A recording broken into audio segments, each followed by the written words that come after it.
Hello, ladies and gentlemen. Welcome back to the Wrestling for Life Network. Welcome to our WWE NXT Go Home Show for Vengeance Day live stream. It's going to be a fun one, folks. Your live reaction to all the action. So get in that chat, click all the buttons, be a part of the show, and make sure you strap in, strap on, grab your snacks, grab your feel good, and let's go.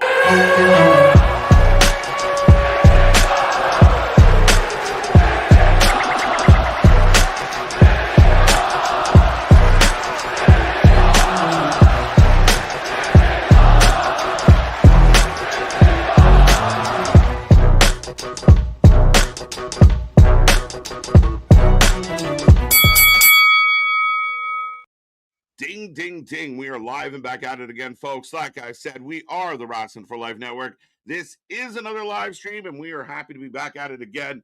Big night tonight. NXT on the docket as they get ready for Vengeance Day. It's going to be a good one. Make sure you hit like. Make sure you hit share. Make sure you hit subscribe. Do all the things. Spread the word. Take our link. Share it with anybody that talks wrestling or anybody. Who cares? But me and that pretty face got you for the next couple hours here tonight. It's going to be a good one. And if you don't know who we are, well, I'm Mr. Every Night, KJ White, the Iron Man of YouTube, and that is Big Nick. Ladies and gentlemen, boys and girls, children of all ages, the Wrestling for Life Network proudly brings to you its tag stream champions of the world, the Every Night Delight, KJ White. I am Big Nick, and yes, like you said, the go-home show for Vengeance Day. We've got the NXT women's title on the line. We've got the speed tournament going on. We've got the big six-man tag match, all of that. We've got plenty of action. Plenty of action. We're building for Vengeance Day. You're also kind of building for Stand and Deliver because a lot of what we're going to get at Vengeance Day is going to bleed through, and Vengeance Day coming quicker than we expected. So, Stand and Deliver coming quicker than we expected. Vengeance Days should be good. I mean, they're building it up. A lot of intrigue. Joe's kind of, and Ricky are going to be very interesting, kind of setting them up as we do have about 11 minutes on the clock, but. Yeah, crazy times. The wrestling world seems to be a buzz. I'd like to say that most people seem pretty okay on the overall wrestling landscape right now at this minute. There's the gripers, but everyone seems in good spirits. Everybody kind of just shut up after Danhausen showed up and everything. Now that he actually the curse worked. The curse worked. And especially the biggest thing I've been hearing everybody talk about is how Roman's got to come back with Larry talk now. He's got to go full, like CM Punk up and Paul Bear's ashes on Punk. Right? You heard it here first on this channel. We started that rumor. Go after Larry. We encouraged the man to go after Larry. So that's the next step. You swing at my pops? All right. Where's Larry? How's Larry doing? And pissed off every Samoan with that, my guy. Zilla was out there saying, I'm going to slap at you. Jay was backstage putting out Snapchats of I'm ready to fucking swing on somebody. Right. No, it's deep. It's personal. And again, there's always been this feeling of like the Seth Punk issue is a real issue. Seth's talked about it. Maybe one day it will, settle itself. But is there real heat between Roman and Punk? Do they not see eye to eye? Does Roman understand why he's there? Like actually what he said, authentically what he said, is that playing out right before us? Even if it fully isn't, there's enough that we don't know that still keeps it up in the air that it feels like it could be, that they're selling it well enough and that there is that legitimate there was a legitimate issue at one point to where Punk does the podcast with Colt Cabana and then Roman has to address it and everything. And I think there was actually a story put out that Roman was one of the guys they talked to. For sure. And they were thinking about bringing Punk back. He's sitting in a room with Paul and they're like, listen, we're thinking of doing this thing. On a scale of 1 to 10, how much does it mess up your day?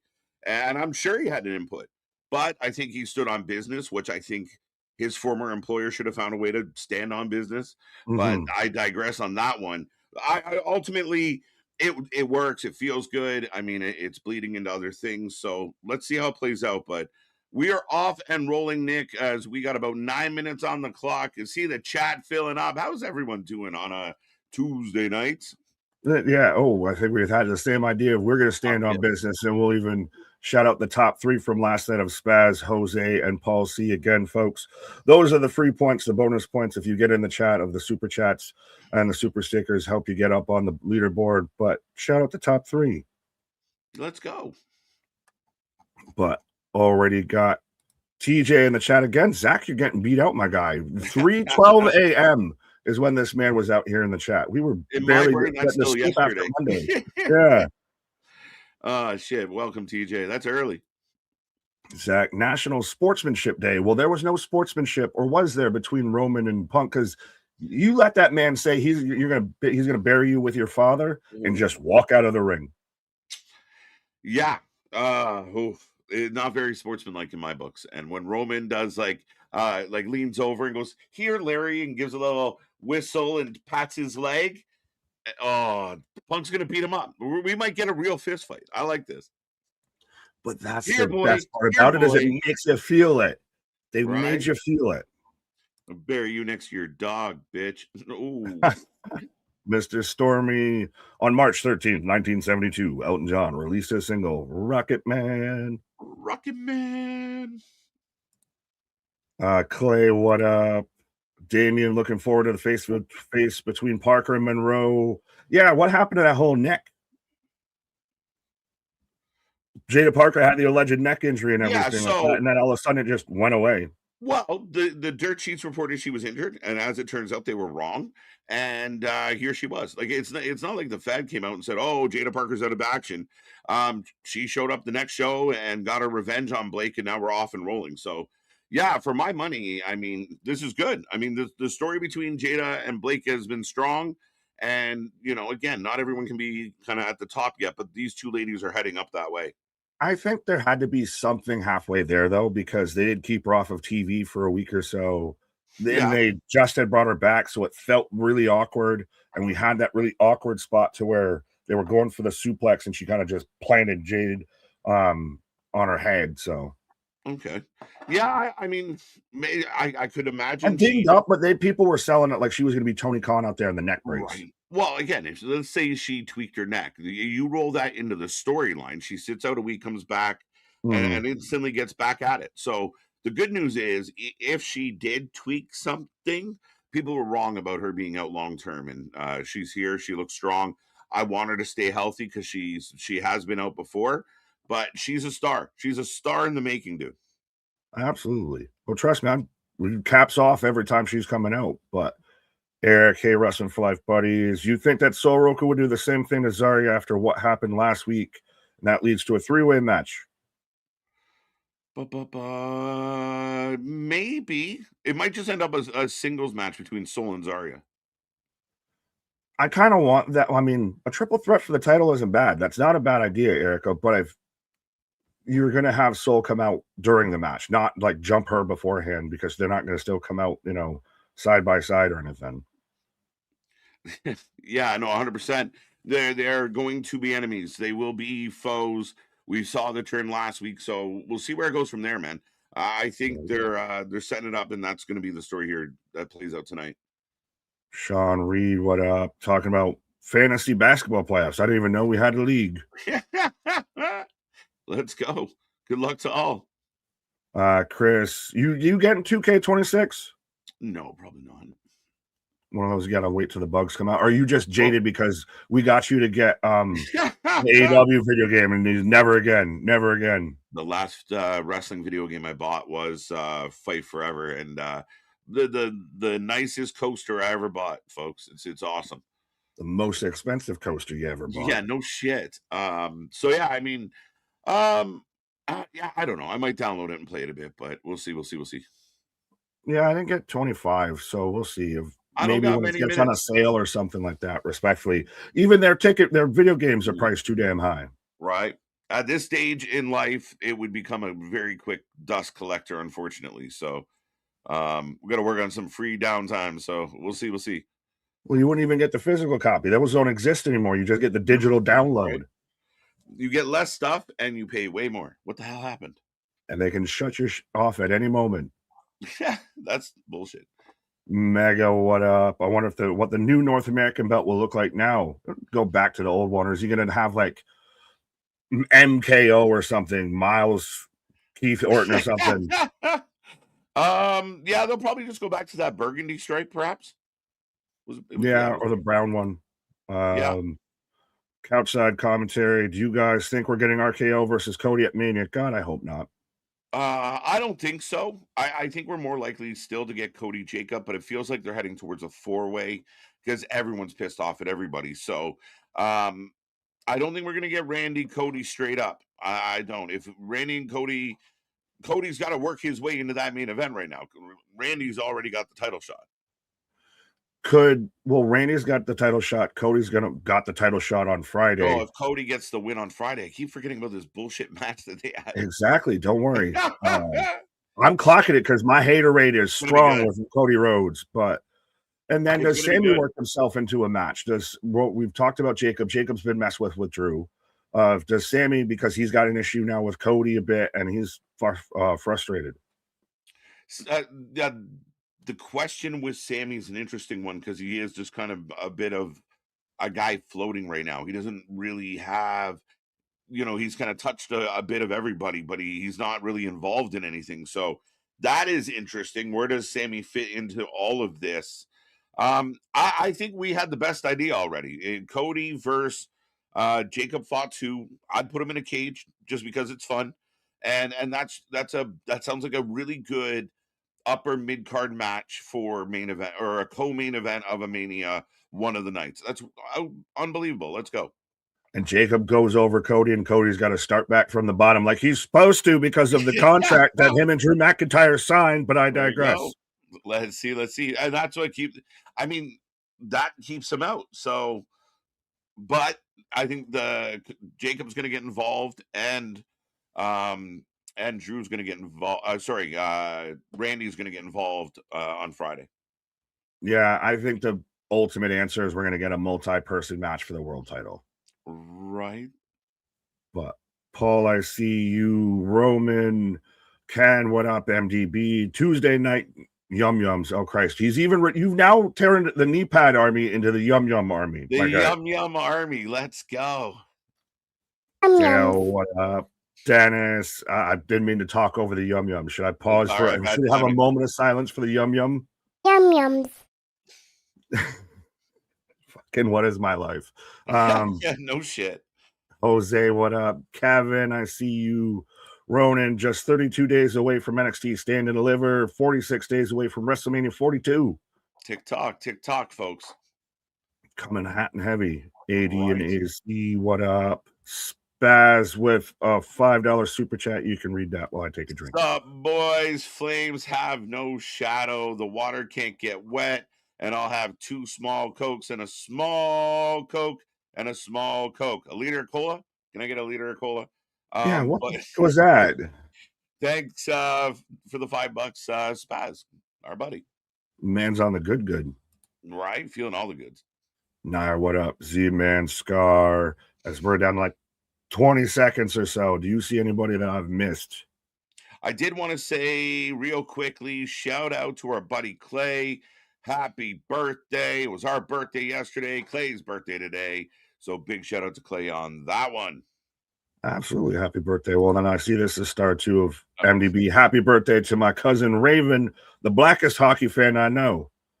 Fair enough. I guess I can get away with saying that because he wrote it. I just read it. That's it. I mean, it's an observation. Look, we're blowing up.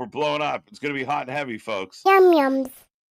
Oh, Lord. Like I said, you've turned the knee pad army into the Yum Yum party. Right. OG Dale in the house. Paul's in the house. Frankie, welcome back. 316 must be feeling good because Liv's on fire, taking the world by storm.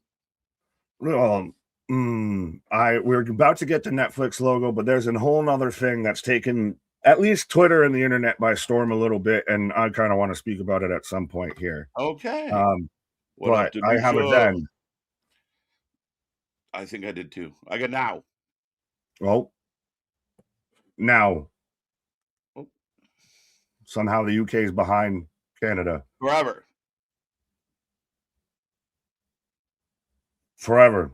There you go, folks. You can sync up with Nick and I as I get together.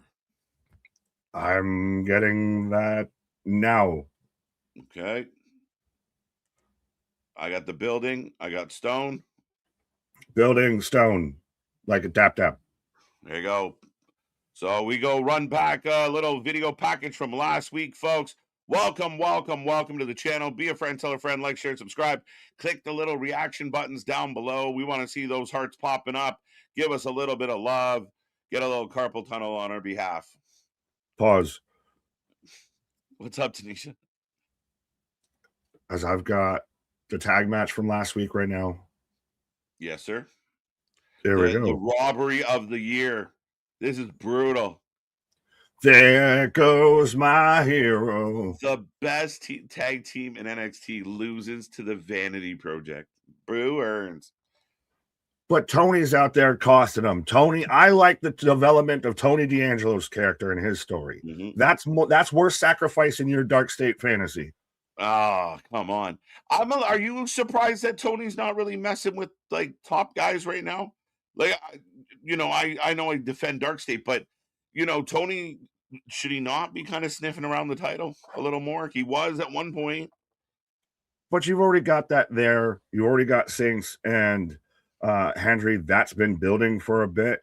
So you throw Tony into it. Weird interjection at that point. Let that play out and then get the scraps. And you tied it in. They tied it in well with the Dark State's the reason why the family broke up. Yeah. Okay. Fair enough. And I mean, again, Tony's been interesting. So we'll see how this plays out as we go back to the betrayal. Sol Ruka. My stream froze up for like a split second there, so I thought it was doing the like record scratch. Yep, that's me. You're probably wondering how I got right. Carpe Tunnel TM. Let's go. What's up, Chris? Now, Chris says Danhausen was not hired as a wrestler. Like Omos, he was hired as a gimmick. And Hunter is hoping he can make them wrestle, not just gimmicks to appear once in a while. Fair enough. And we saw it last night. It's a comedy shtick, right? He cursed Dom Dom. Honestly, Danhausen could never wrestle and it'd still be fine. It's very R-Truthy. It's like you said a bit, Mr. Iguani. I never made the comparable to Omos, just right. There's a lot of differences. And Omos is out there wrestling in AAA, wrestled in Noah. So he's just not used in WWE. True. That is true. And he's doing well in AAA. But yeah, Carpe Tunnel TM. Carpe D's nuts. Yum yums. Carpe the diem. But words of wisdom, Jose, words of wisdom. Let's go. What's up, AD and AZ? Cherokee George is in the house. Rowan. Yes, and I know Mr. Iguana wrestles, but best comparable is R-Truth. Imagine those two as a tag team. Truthhausen, for sure. Why not? R-Truth is going to look at that man and say, Sting, I knew you'd come back. That'd be amazing. I'd die. It would upset that or just be Gene Simmons. I love kids. The wrestling is great. Is that what that sign said? Great. Can Tony the Tiger in attendance here tonight with a sign? Now, do you feel, briefly as they're just showing the crowd, ROH going to, a set location in Jacksonville and everything, should that really become AEW's NXT? NXT has its kind of regular Performance Center show. Yes, as Miles Bourne opens the show tonight, folks, your new North American champion. Yeah, you and I have been saying this for a long time, way back when we were covering Rampage. And we said, man, this would be so cool as like Friday Night Ring of Honor instead of Rampage. But then they lost that. Now, maybe you could do that with Collision, but no, that might be going the way of the Dodo Bird.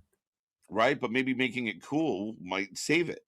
No, it might be going the way of the Dodo Bird because of the Paramount deal.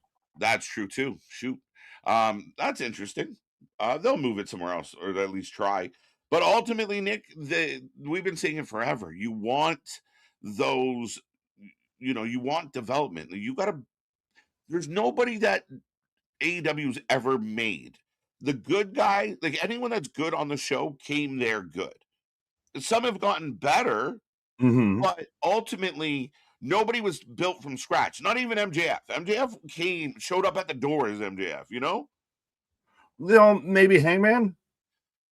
But Hangman still got plenty of flaws. I'm Pulling at straws. Not a bad shout, though. I mean, he's definitely a guy that's improved under the tutelage. We watched Fletcher, Swerve get better. Takeshita might be one. Swerve found himself.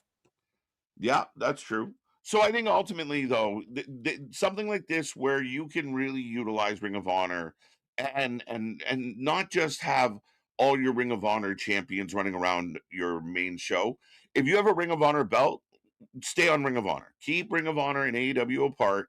Make the shows cool. Make it destination viewing.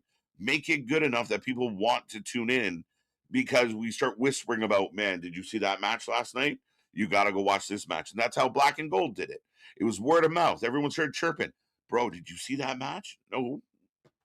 Absolutely, my guy. But no, that's not the one I wanted to read from Jose. I'll find it here. He was asking, there it is. Can he? No, it's from Paul. Sorry, I gave Jose credit. Paul with a great joke. Can he hear them say you deserve it? I don't know. I don't think Maybe. so. But I mean, that's a lot of lips to read. Burgundy strap again for those who wanted to know. And they very much they're going to be pushing him out there. They've now given him the new merch. They've given him the new little lightning bolt in his whole name. Yeah. He's over. He's a baby face. He's a good looking guy. He has a great story. There's Ethan Page. I think it works. I do think that Miles can go somewhere. And I mean, look, he is out here cutting a promo. It's a solid promo. So yeah. Yeah, well, and now Ethan's going to want his rematch. I love this from Ronan. The Bourne legacy is here. Oh my God, it's Miles Bourne. Oh, Ethan wants a favor. Ooh. Hologram is TK made. Oh, don't quote that as a fucking example. And L Clone as well. No, because that's just Aries under a mask. Aries, right? Yeah, fair enough. So yeah, I mean, again, having good young talent, and we talk a lot about, like, you have a vet like Deonna Purrazzo, get her on the main card, and it's a really good opportunity for some of your younger talent that aren't getting reps, aren't getting in matches, to do some cool shit. And it helps. Look at the system they have here. It's insane. It's a factory. And Tony could have it, especially with his 2,000 some odd signed wrestlers. Oh yeah, and Dave says they're so profitable, so they have some money to spend. Spend it on development and advertising. Their advertising sucks. Well, speaking of advertising, Damien gets the segue for advertising out here of, I wish KJ had a scarf like Nick for MJF versus Kevin Knight. Yeah, that's a thing that's happening on Dynamite of that title match. But speaking of scarves, you can get your scarves. You can get your official Wrestling for Life scarf at our merch store. It's true.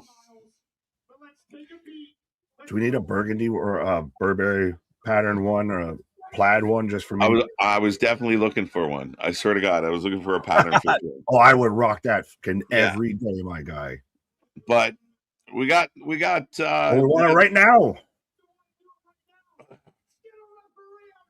Really? Let's get a referee so Robert Stone's making the match official. In their dress gear. Look at this. Uh-oh. He's going to beat him quick. Yeah, shit. He's going to, because he was getting his jacket off. Pause. Feeding this man uppercuts.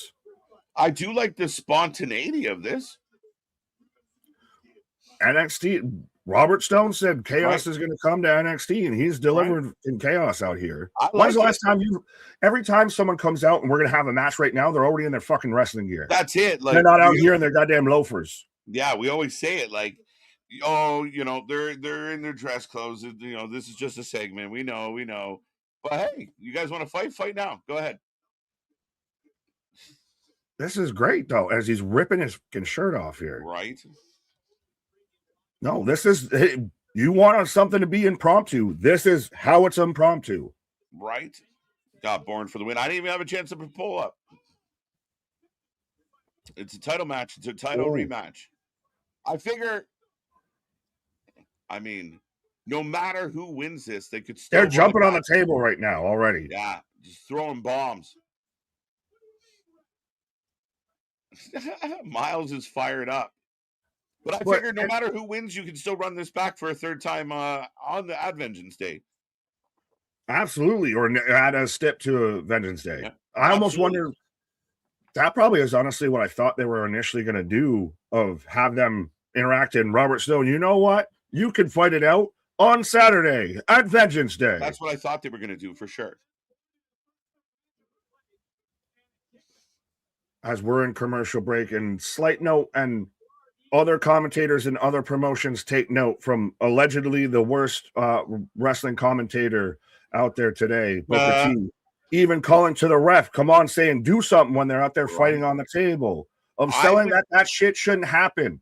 Right? I'd take 3 Booker T's, like Booker T and 2 clones of Booker T, like, you know, Booker R and, you know, Booker Z. Like, literally, like, I take them all over what Dynamite's putting on their commentary table. I just would. I don't care.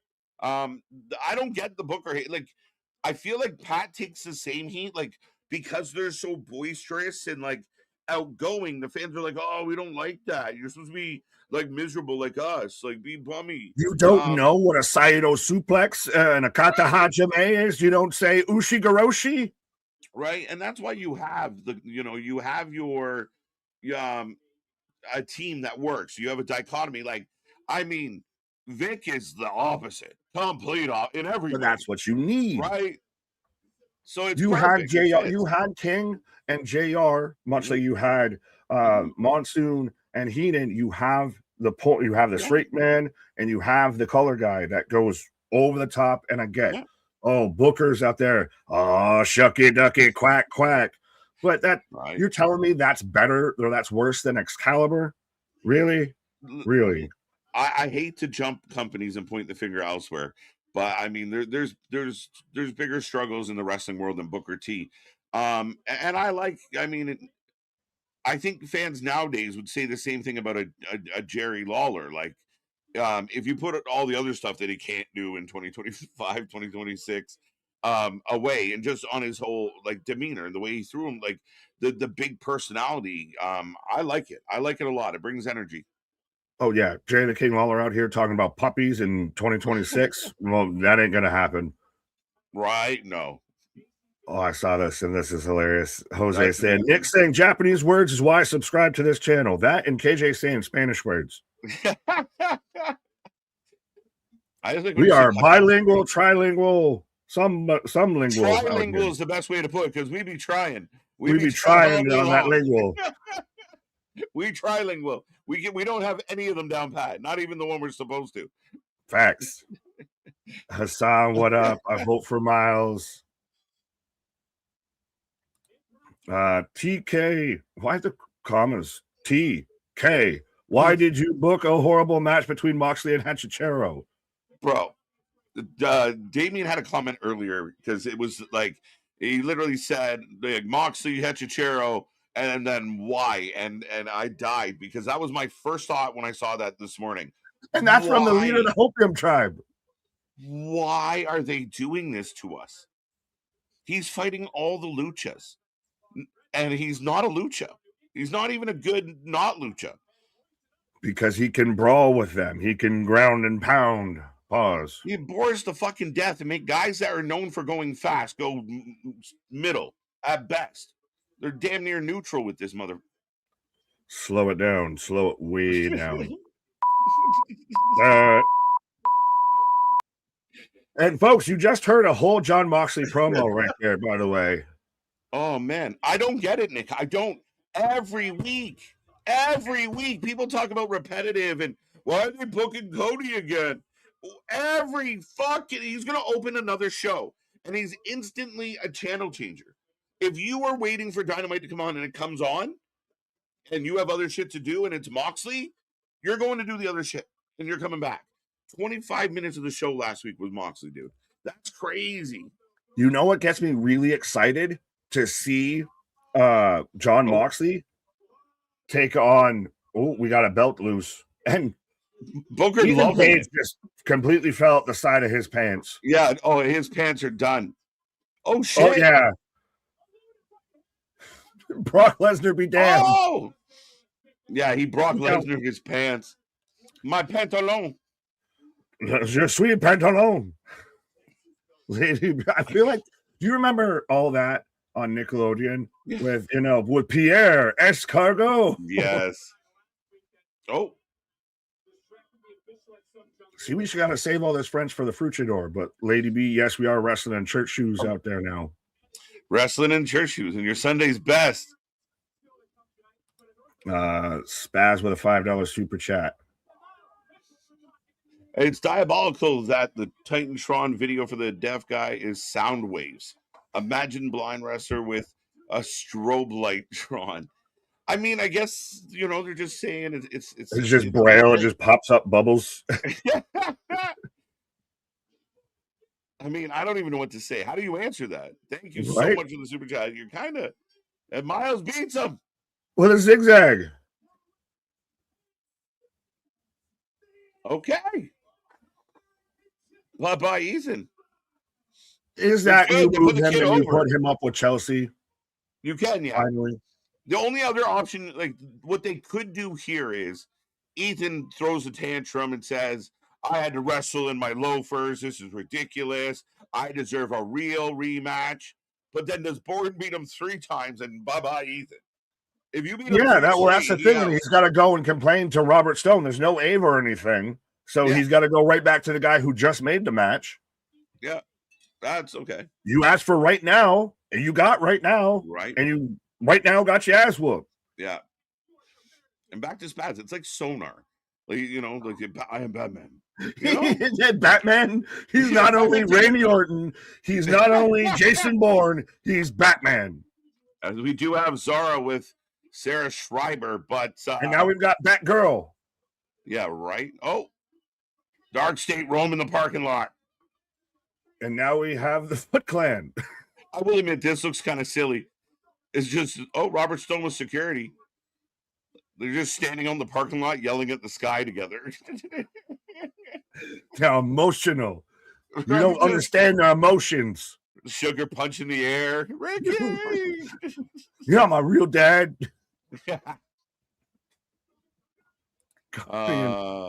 Booker C and Booker T would have been Booker T, G.I. Bro, and King Booker out there all on commentary. Right? Oh, Tony with the whip. Right?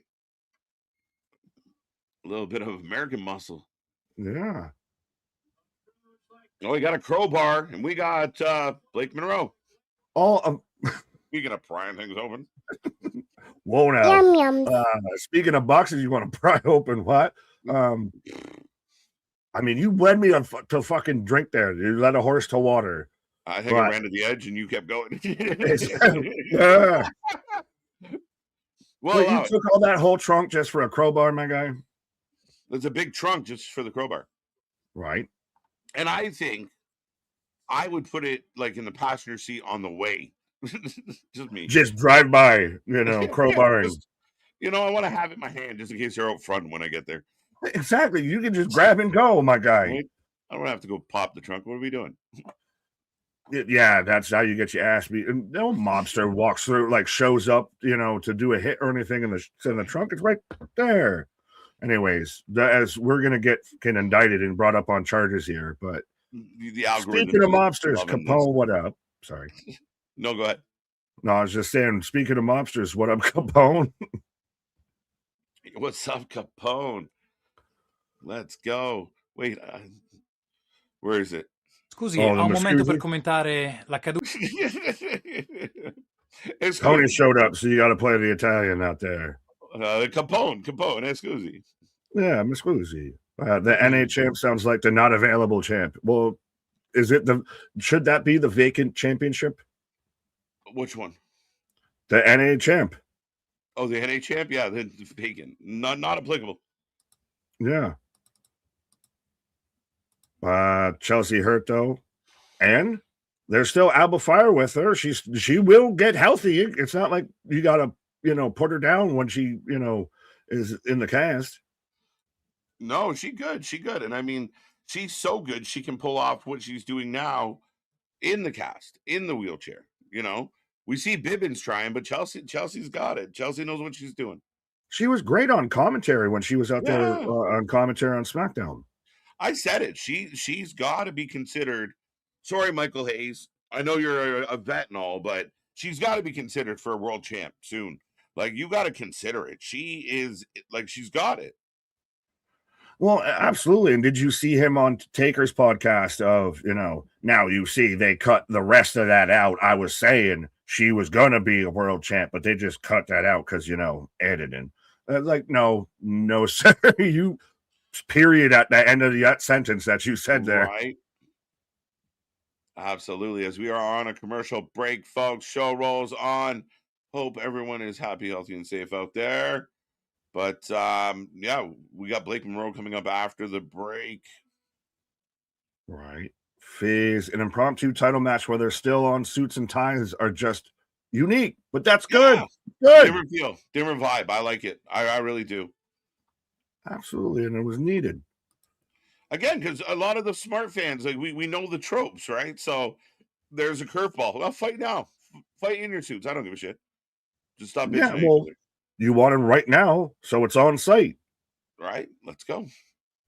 Yeah, not every wrestler's Pac just always walking around in his wrestling gear, no matter what. Imagine that guy getting like fast food, like at McDonald's, just showing up at the counter in his wrestling attire. Pac's the funniest. All right, we're gonna drive the truck in through the desert. Let me go get my gear.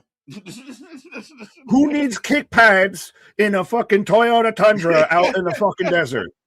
Can you the British guy does. Right. So funny.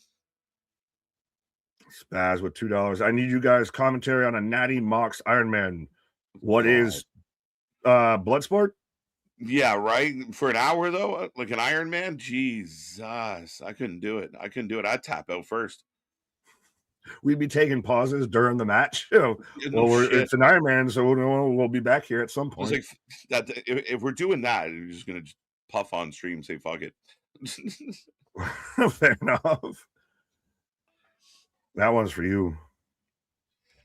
Inglorious Bastard. That's hilarious. I love that movie. Good flick. Good choice. Absolutely. Scusi, è tempo di rispondere a qualche domanda. I like how are you pausing because to be quiet? Or are you pausing to look at me like I'm going to translate what he fucking said or something? I was wondering, yeah. What did he say after excuse? What did he say? What did he say? So if I just start going a lot of we watch Trailer Park Boys or shortism. What did he say? Translate that for me. The beanie bastard from Parts Unknown. Fuck you. We got Blake. I like that it's a unique entrance. No one else does anything close to that. Everybody just walks out through the fucking curtain. No, it's good, man. It's different, and it's got a vibe to it. It sells her story. And to me, this fucking Polly Pockets routine that she's got isn't the same as Toni Storm. It's deviated enough, and Tony stayed in the kind of the crazy realm long enough that I feel like I don't compare those two gimmicks the way I used to. Like watching Blake now, it doesn't feel like Tony 2.0. No, not at all. And trust me, you just like core memory unlocked when you're like throwing out Polly Pocket and everything. If you could tell the generation that we are, I'm like, I remember those ads. But yeah, no, it's like a hybrid. It's like if her parents in a wrestling characterology, yeah, that's a real word. Look it up. Don't question me. If you took Toni Storm and Tiffany Stratton and they had a baby, it would be Blake Monroe as a character.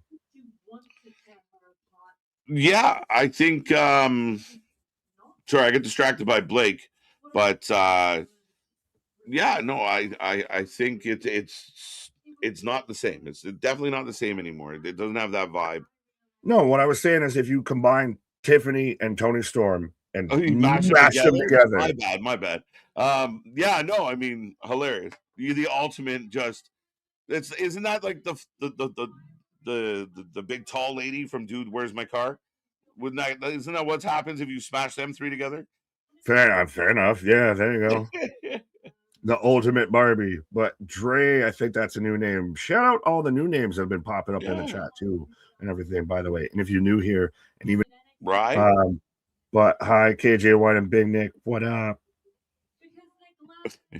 What up? What up? What up? Having Blake do a solo promo isn't helping her. It just started. She's not bad on the mic. She's not great, but she's not bad. She's getting better. Her first couple in NXT were really rough. Like she was much better at like the backstage pre-tapes, where I think she can kind of slow it down. Editing. But that's why she's here, is to get better at this. This is probably the weak part of her game. Right. MDB Polly Socket. That's the 99-cent store version. Yeah, I got something in my front pocket for you. Anthony by Elegance is here. Let's go. Gonna go. Would you want to see an Anthony while you're here, while I have your ears? Blake Monroe, Ash by Elegance feud or tandem? That might be almost more of a comparable. Yeah, they probably get along very well. Yeah.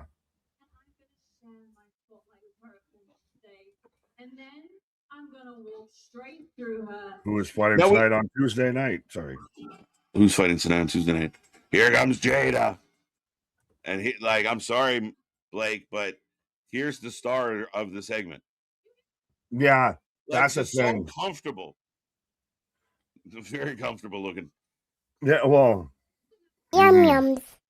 You got distracted by Monroe. I got distracted by Parker. Jada hit she's blue chip. She's got that brawn breaker kind of thing. Yeah. To an extent of hit the ground running. Of outcast, we've already talked about it. She outkicked OTM. Yeah. And for sure. Ran right by them.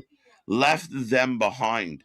And yeah, I mean, some people are just very comfortable with a microphone. Some people are very comfortable in front of the camera. And to me, she just naturally does it. Like it just comes natural to her. And that's where I think she's bypassing people left and right. And it's crazy that I think she, like you said, she's the star in this segment. She is bypassing Blake Monroe before our very eyes. We saw Jordan do it, and that wasn't that great. And now we're seeing Jada do it. Right? Yeah, I mean, again, you need time. You need time. Is the Tony Storm curse real? Is that which curse is realer? Danhausen or Tony Storm? Well, Danhausen's 1 for 1. Tony's is to be. Tony is a 1 for question mark right now. Right, it's TBD. OG, what up? Miss Parker. Yes, Lord. Hi, Miss Parker. Amen. Yeah, can I get an amen out there? Can I get a hallelujah? Would you like butter on that, sir? Absolutely. We already been fighting in church shoes, and now we're going to church out here. Right.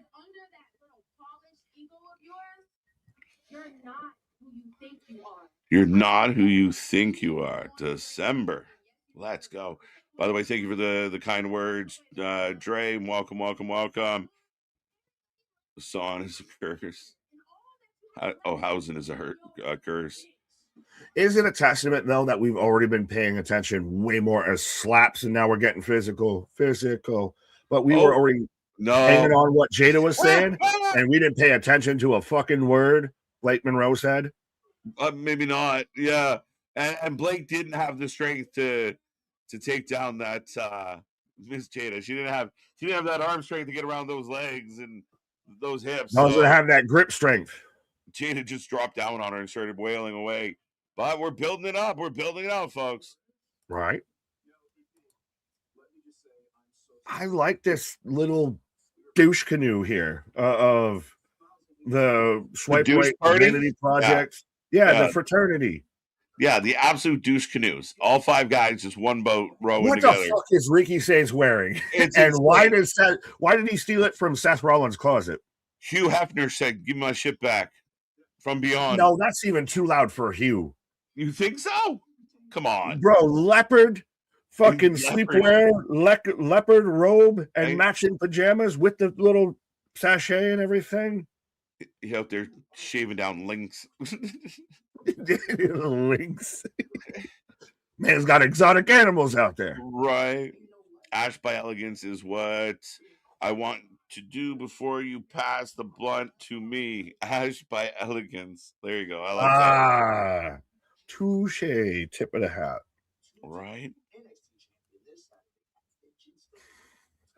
What is Ricky Saints wearing? The question of the night. What is that? Ethan is dejected, by the way. Just not happy. But he doesn't have that like 1,000-yard stare. He has that like look of like, will you just shut up right now? But yeah, the fact that you said lynx is just, my head's running wild of like snow leopard. I'm trying to think of any exotic cat. Oh, the Amazon. Let's go. Speaking of lions and big cats, my guy.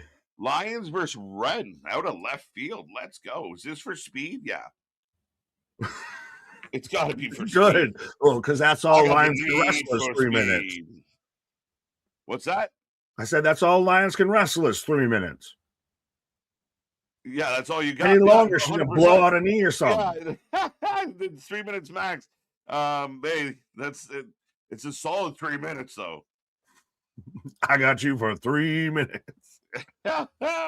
It's an impressive 3. That's crazy. Well, is she gonna sit there and sing herself down in the ring again? I hope not. Is that something she's been doing? I think it's the entrance that they have for her in the 2K game, and I mean she's been out there on the Evolve, and trying to evolve, and I don't know if she has. Okay. Yeah, the Amazon. Let's look. I mean, Nikita Fitness. It's insane. Nikita Lyons has returned. Yes, that's what it was. Thank you. I got you. Danhausen. Danhausen. Poor snow leopard. That's Ron Simmons and Danhausen as a team. Danhausen. Right. It's a snow leopard, a show leopard.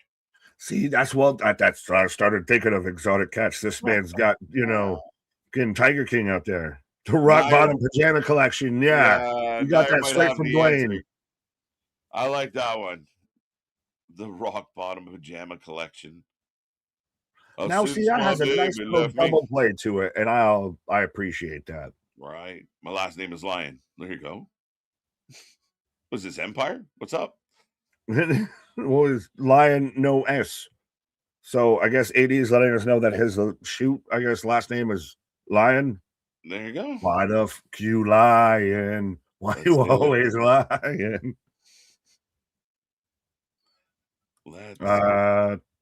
Two title matches for tomorrow's Dynamite. 2 title matches. Are they doing 2? I haven't looked at the card, honestly. I gotta remind myself. This has been the one day I've been a little bit out of the wrestling scope. Granted, there is one thing that I still remembered I wanted to touch on at some point, maybe tonight. All right. We'll get to that in a second. Yeah, we're doing We're doing Thekla. MJF. I'll leave you with this. Yeah, there is the title match. Sorry. I'll leave you with this thought, and then I'll pop off for a second. You can kind of break down your boy MJF going to take on Kevin Knight for the world title just a handful of days away from Revolution, buddy. Yeah, that again, I was gonna say it's 2 as KJ takes a pause for the cause. It's the same thing of like with John Moxley when he's gonna take on Takeshita for the Continental title at Revolution. What is super comparable to Takeshita, IWGP World Heavyweight Champion right now, is fucking luchadors. I understand they're Callis family members, but you're telling me that you don't got anybody, a Lance Archer, anything like that, couldn't have a match with Moxley. We've got to have Clone and Hachachero. We got to have the luchadors out there having a match with Moxley. The Kevin Knight MJF match, it's a match I want to see. is it one of those, oh, we've got to get it in because, oh, we don't know if MJF's going to be champion afterwards? You're shoehorning it into there. And why not? Did they outkick their coverage a little bit of they should have done the announcement of the stipulation on the Go Homie show, and now we've got to still keep things going a little bit? That's the only thing I can think. Like, it's Hangman isn't wrestling on tomorrow night that I'm aware of.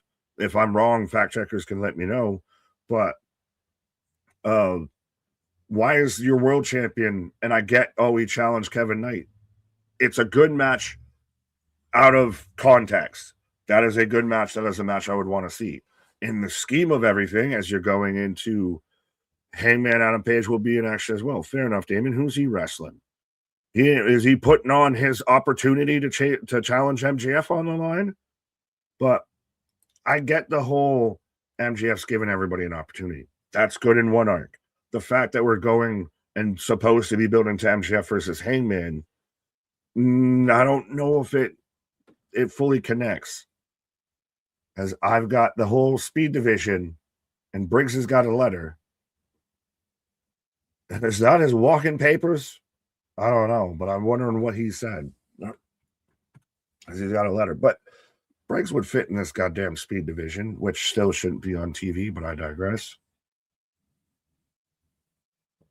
As I've got Ren coming out right now. These two actually work as a tag team really well. And especially with WWE's women's tag division, top to bottom, NXT, SmackDown, Raw, top to bottom, is the best tag team division in pro wrestling. We've said it multiple times, and I still stand on it. But I would have Kendall drop the Evolve title and then just let them be a fucking tag team.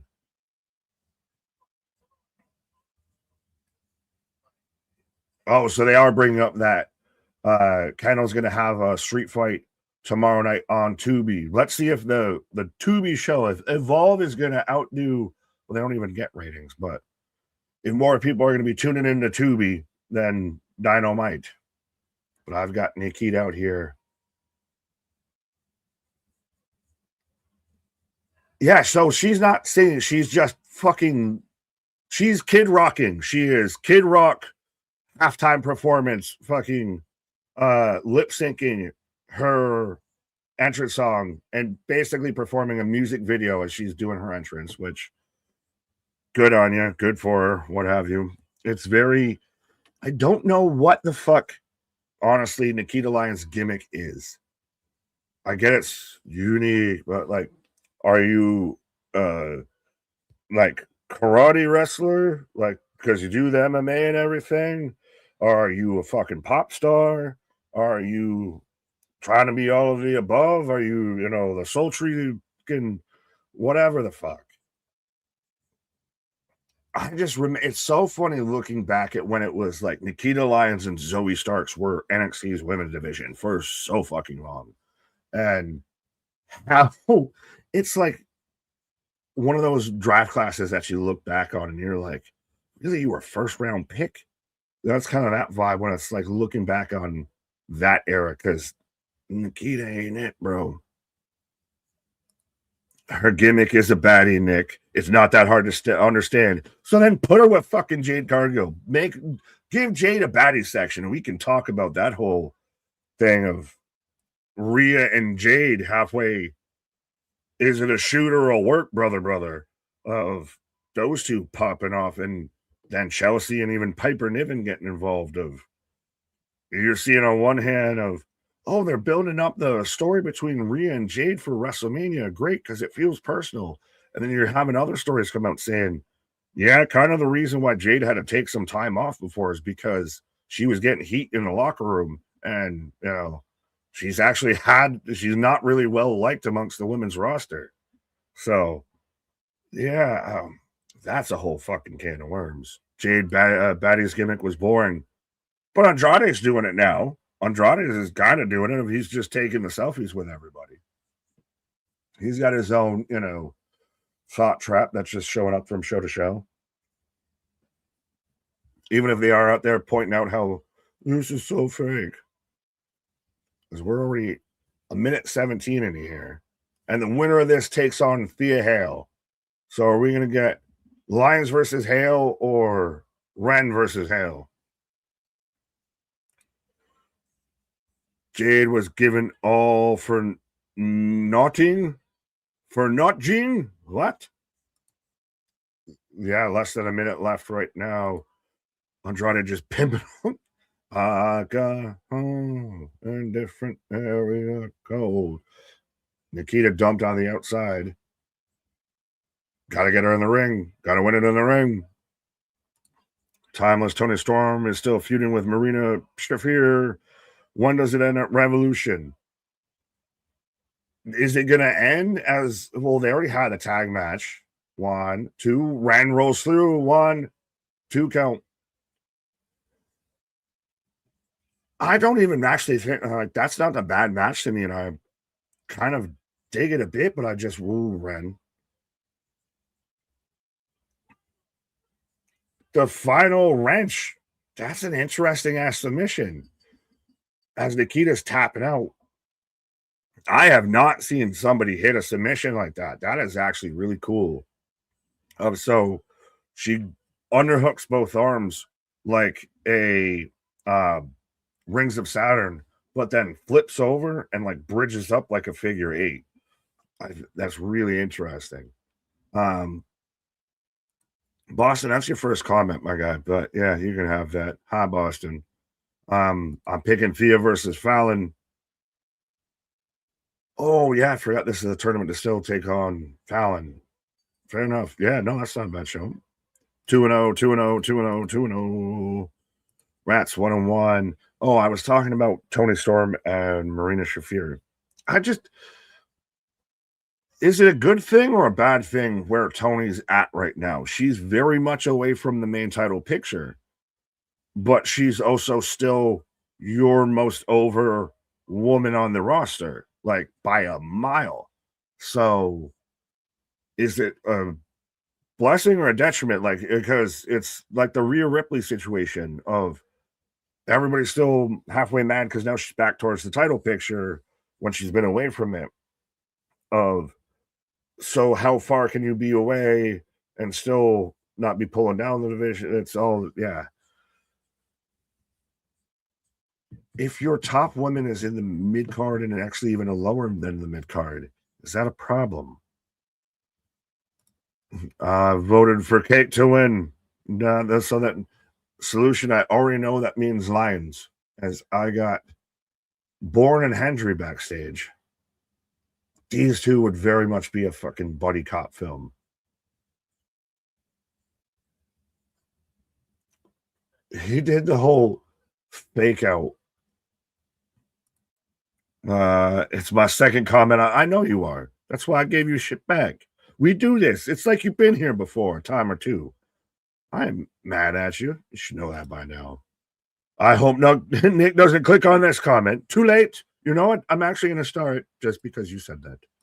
Because I have the control. So we're going to get Izzy and Tatum confronting each other. Oh,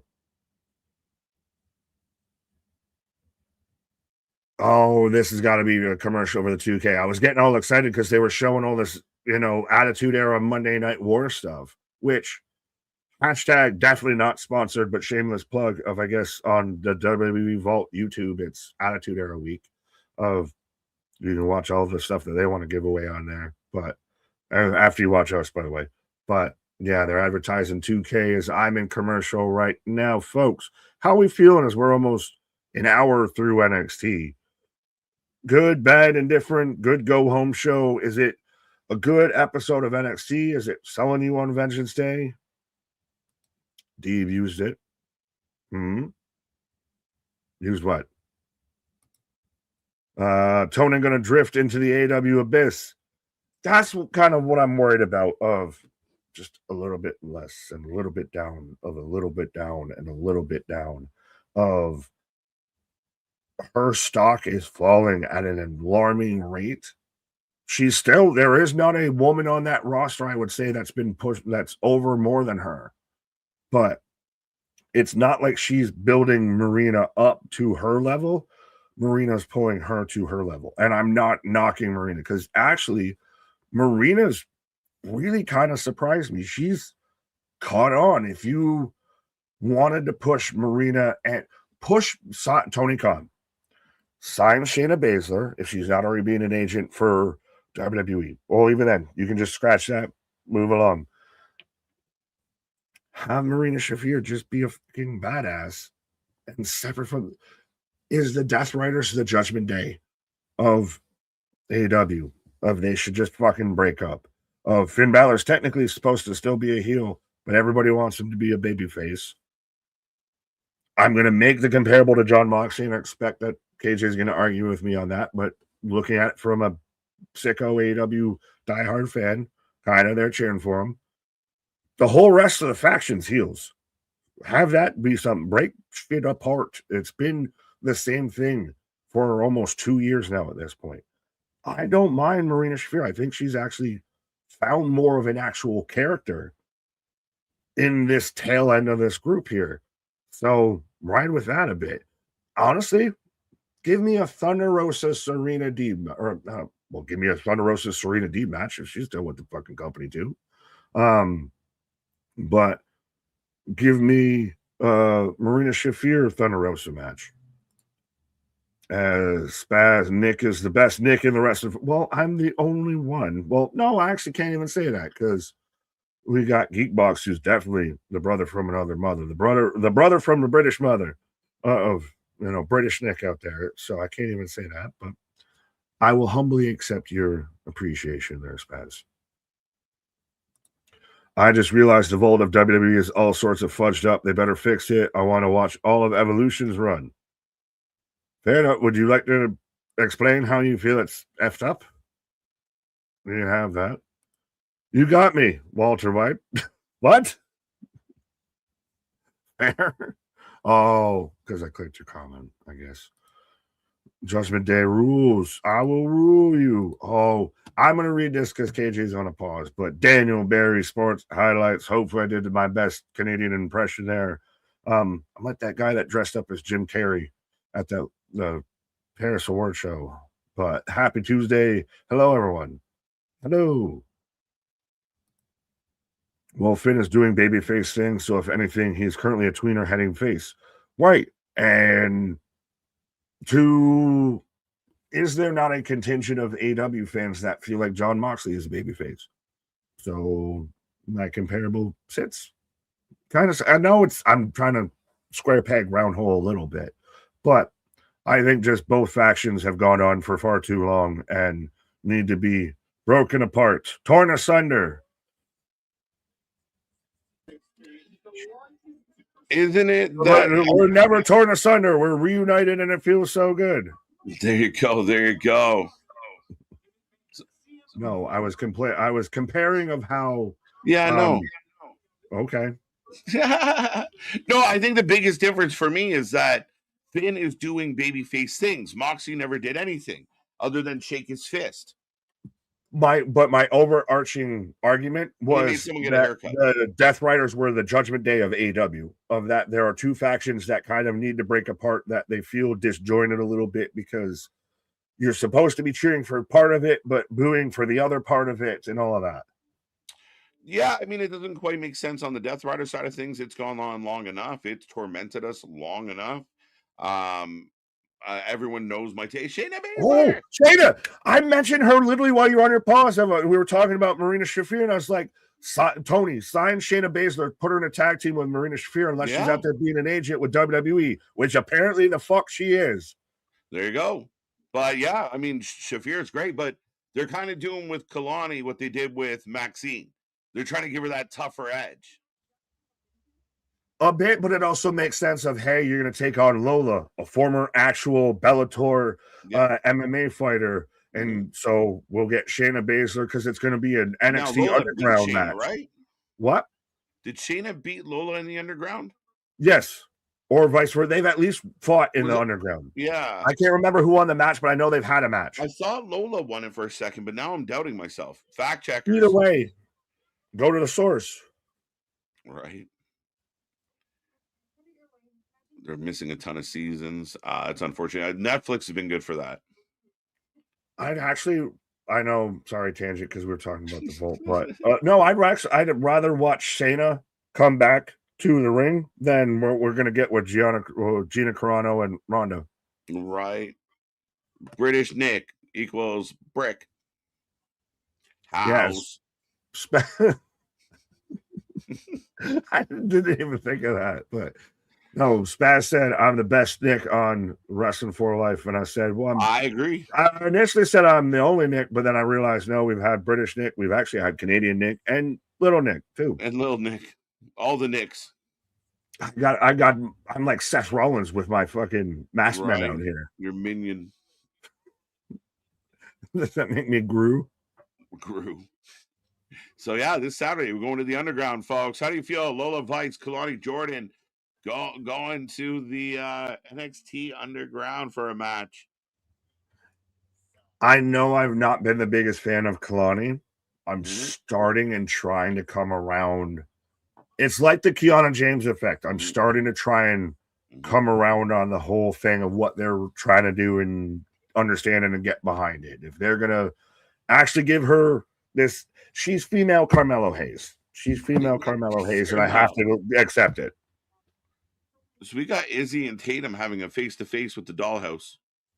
Well, all right. No disrespect, but you can play with your dolls, sir. I'll be right back. There we go, folks. The show rolls on. Nick taking a pause for the cause, and it's been a very heavy kind of night.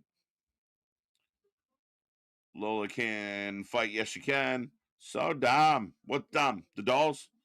I'm not going to really argue you on that very much, my friend. Really, I'm not going to do it. Is Wendy Chu coming back? Well, she's on Evolve, and she's not so much Spooky Chu anymore. Sheena did lose to Lola last year. Thank you, Richard. I thought that was my original thought. So Lola is undefeated. There you go. So, I mean, there's going to be a good one. So, with Lola being undefeated, I am actually a little nervous about her chances. Shayna and Timothy Thatcher were released from contracts but brought back as trainers. Facts. Thank you, Chris.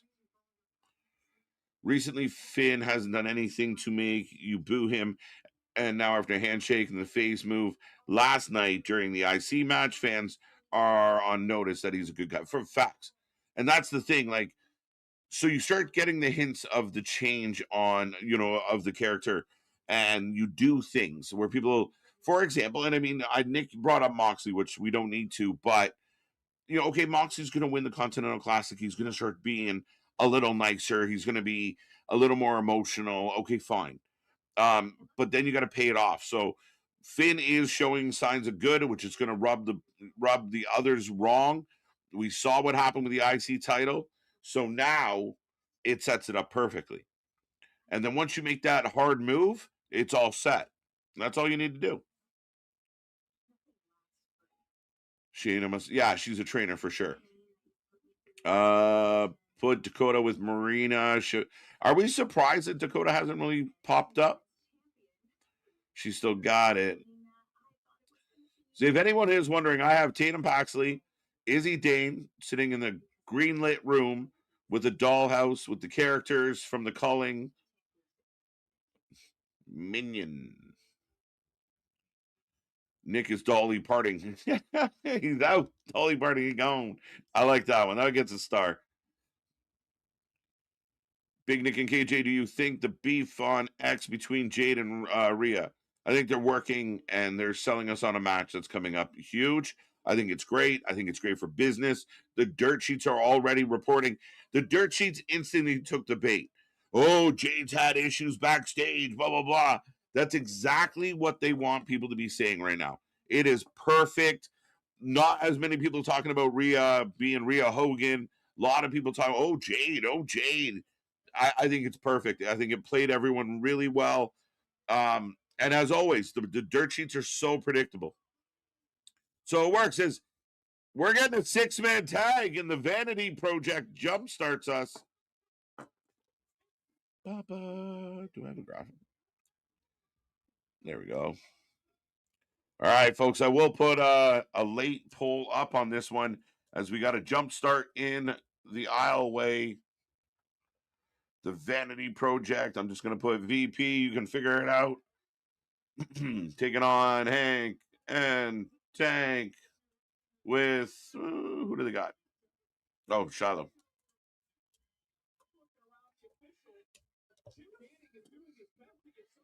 All right, there you go.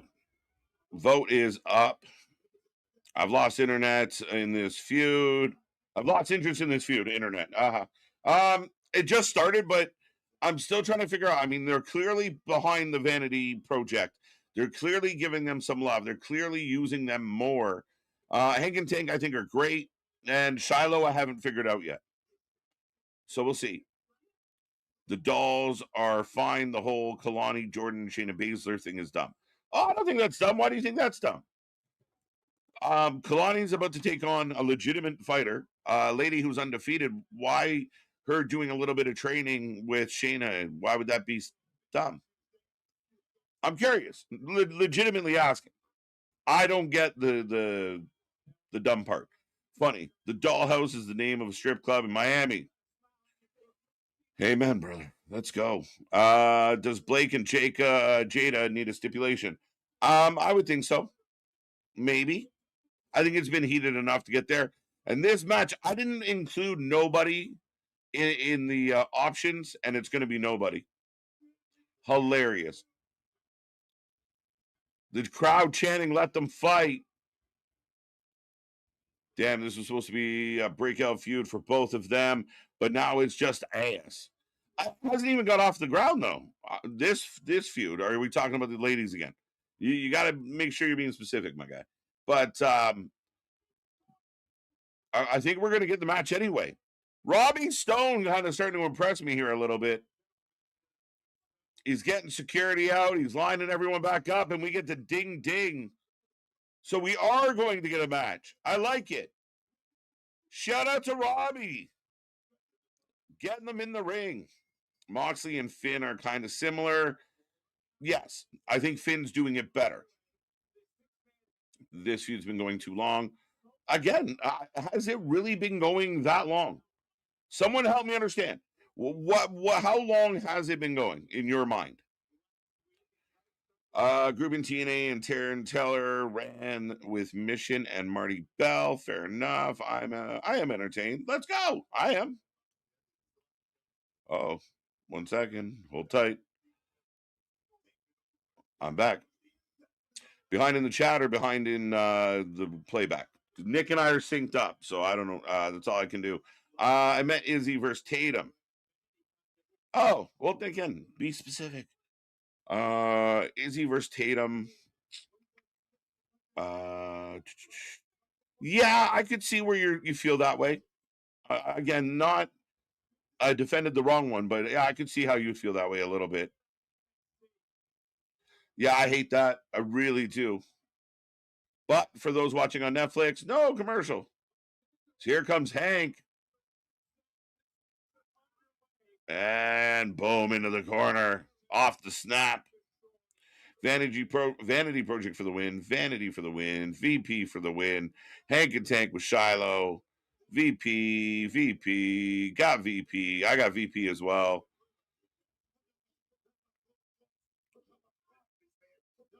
There you go. There you go. Just say thank you. That's all. That's all you got to do.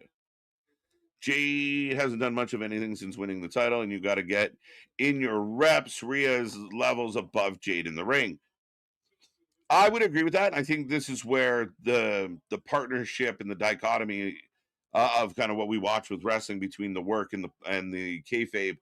The Rhea's going to get Jade through this. I think I said this the other day. I think Jade has an opportunity here to really go in there with somebody who can really do the job and really have a big match and really put herself kind of, I don't want to say on a different plateau, but it kind of feels like a bit of a level up if she can go into Mania and hang with Rhea.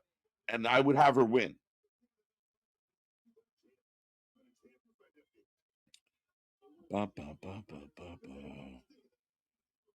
Jose's the star pupil. I like it.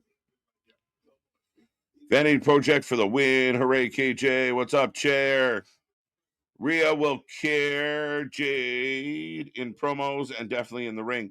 I think Jade's gotten better with promos. I'm curious how a face-to-face. Friday's going to be very telling. How will Jade handle going back and forth with Rhea? Will it hit?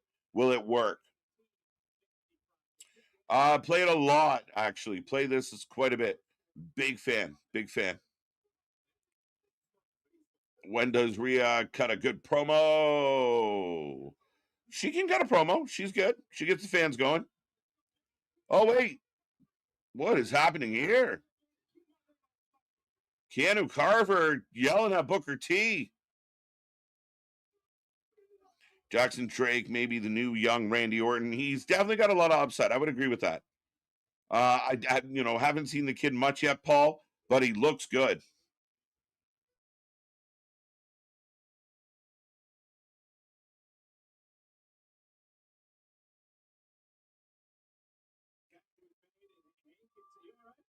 Randy has so much wrestling.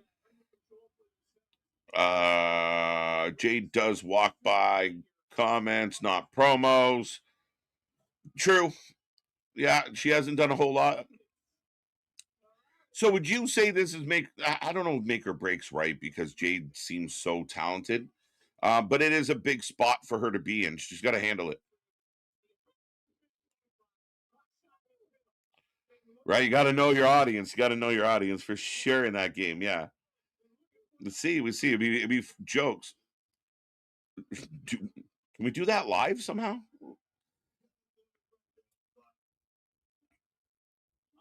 What kind of stipulation do you think Darby versus Gabe Kidd will have? They have had a match at Revolution.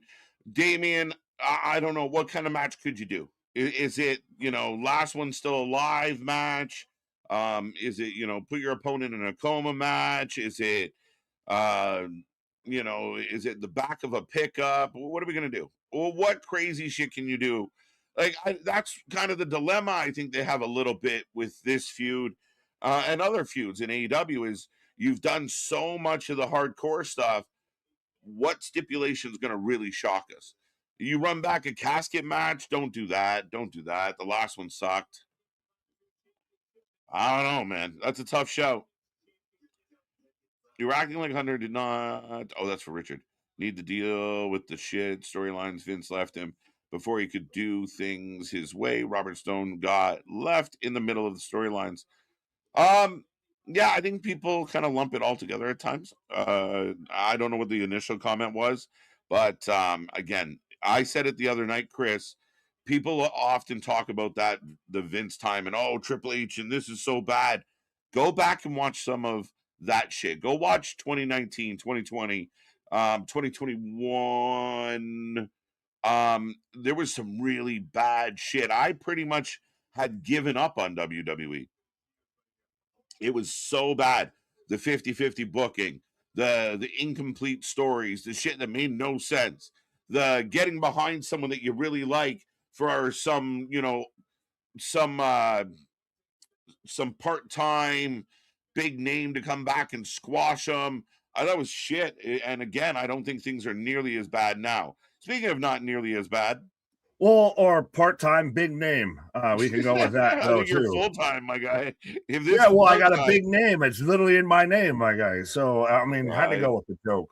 But real quick, what are we talking about doing live and being judges of?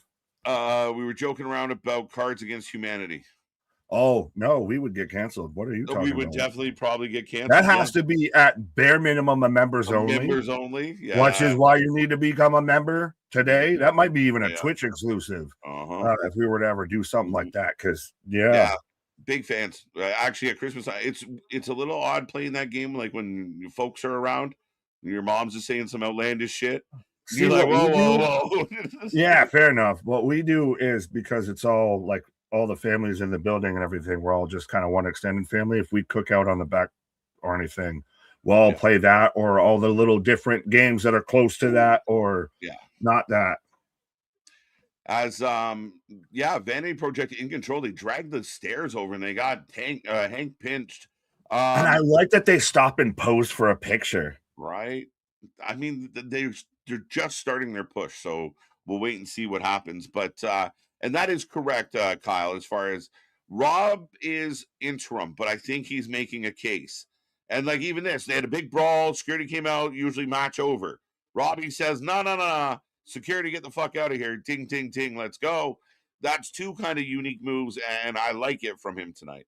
Do they decide at Stand and Deliver if they either announce him official or, hey, we bring in William Regal? Well, they've got to make a decision or a timeline at some point here. I don't even know if they're considering Regal. So that's just our theory. That's just my theory. Know.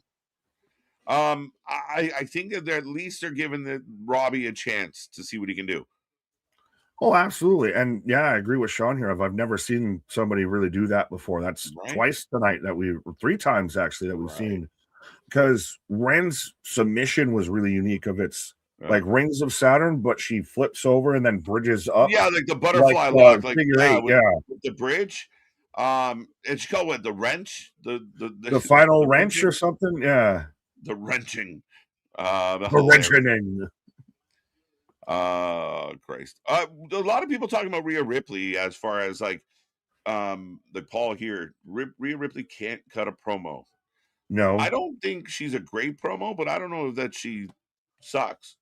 No, that's very wrong. All due respect, Paul. But I was gonna bring up, have you seen the whole Rhea Ripley Jade Cargill interaction that I guess there are two camps on this situation. They are selling us on this story. Great. They are making it feel personal. And then there's the other side that this is not storyline. This is not any part of this. This is legit.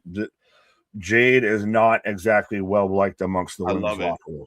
Yeah, I talked about this when you were on your pause. I love it because to me, the dirt sheets took the bait. And we see it all the time. What the big MO of a lot of the dirt sheets is, they'll take something they see, for example, a couple tweets between a couple wrestlers, and then they'll turn it into Jade's got backstage heat. Like that's how they spin it for the clicks. I don't believe them. I don't believe anybody in the know is telling them. I think they're selling us on a WrestleMania match that needs built. There's no real history between Rhea and Jade. So this is them turning up the heat and going, and they're taking a page out of the Punk book. I actually don't like you. Fuck you. I like it. But to me, they could have done that with the Charlotte thing and not have this way. I'm not disagreeing with you. I just think the easier path to get there was Jade versus Charlotte. Charlotte wasn't even in the match. You can have that, but still, you could have gotten around that. We already talked about how they could have gotten around that. That involves Raquel winning it. But yeah, technically. I did see one dirt sheet source or whatever try and retroactively tie this back into a story before to where when Jade had to take time off because she was injured, it was really to let shit cool off. Yeah, no, at the time, everyone reported. Like, go back and look, guys. Everyone reported. All the insiders, like a Meltzer, she got hurt. She got hurt. They had to write her off. She's hurt. So, again, either you're an insider and or are you backpedaling and trying to rewrite history now? Because that's what it feels like from my standpoint, with the dirt sheets. And I think this is what you want to do.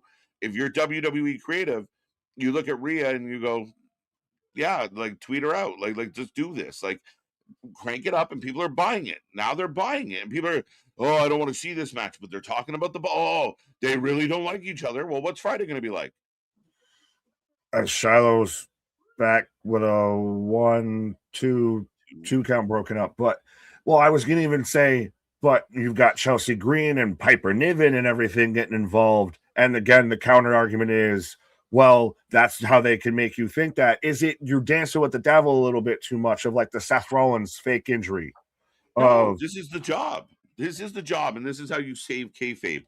And I think if I had, any say in what any of these companies were doing creatively, I would be manipulating the dirt sheets and Twitter as much as I could, because once they start buzzing about it, they want to tune in to see what happens. Even if it's to hate watch it, they'll tune in to watch it. Well, and we can absolutely, and we can officially say that whole WWE doesn't pay attention to the IWC thing is a complete lie, because the Danhausen thing, that debut proves that they think that they pay attention to Twitter, that they pay attention and think that that's the more vocal majority than the minority. They understand that that's like, oh, I'm saying because they thought that Danhausen was going to get over there and he didn't. Yeah. Afterwards, fine, what have you. They very much know that people are going to be paying attention to that. Like you said, you get your retroactive stories, you get people clicking about this and clipping that out because of a Twitter exchange. Yeah. That Twitter exchange did more for that story build than 3 weeks of promos. Huge black hole slam. It might not have been. It was the Boss Man slam. My bad. Well, black hole slam. Still, I was going to say Jasper Troy going to have something to say about that. Yeah, right. Crushed in the middle. Hank and Tate need to be on the roster so much. Topes from the big men. And then Shiloh off the steps that they set up there before hits the spear through the middle rope. A nice toss-up cutter, and Shiloh gets the pin. Everybody has that was kind of a fun match. I like the team of Shiloh and Hank and Tank. They're a fun little group together. Right. Drew was facing Happy Corbin under Vince. Yeah, I mean, again, I think that was my comment earlier, kind of defending Triple H a little, of like, things sucked. Like, old Vince, I'm not, like, I saw someone make a comment, people acting like Vince didn't book for like 35 years, blah, blah, blah, blah. Listen, Vince had his day. He had his success. Might be the most successful time in the company's history. However, at the end of the day, he got old as fuck, and his crew got old as fuck, and none of them had a finger anywhere near the pulse of what was going on in the world. Well, their fingers were busy elsewhere, apparently. Yeah. But that being said, I mean, they just, Blake.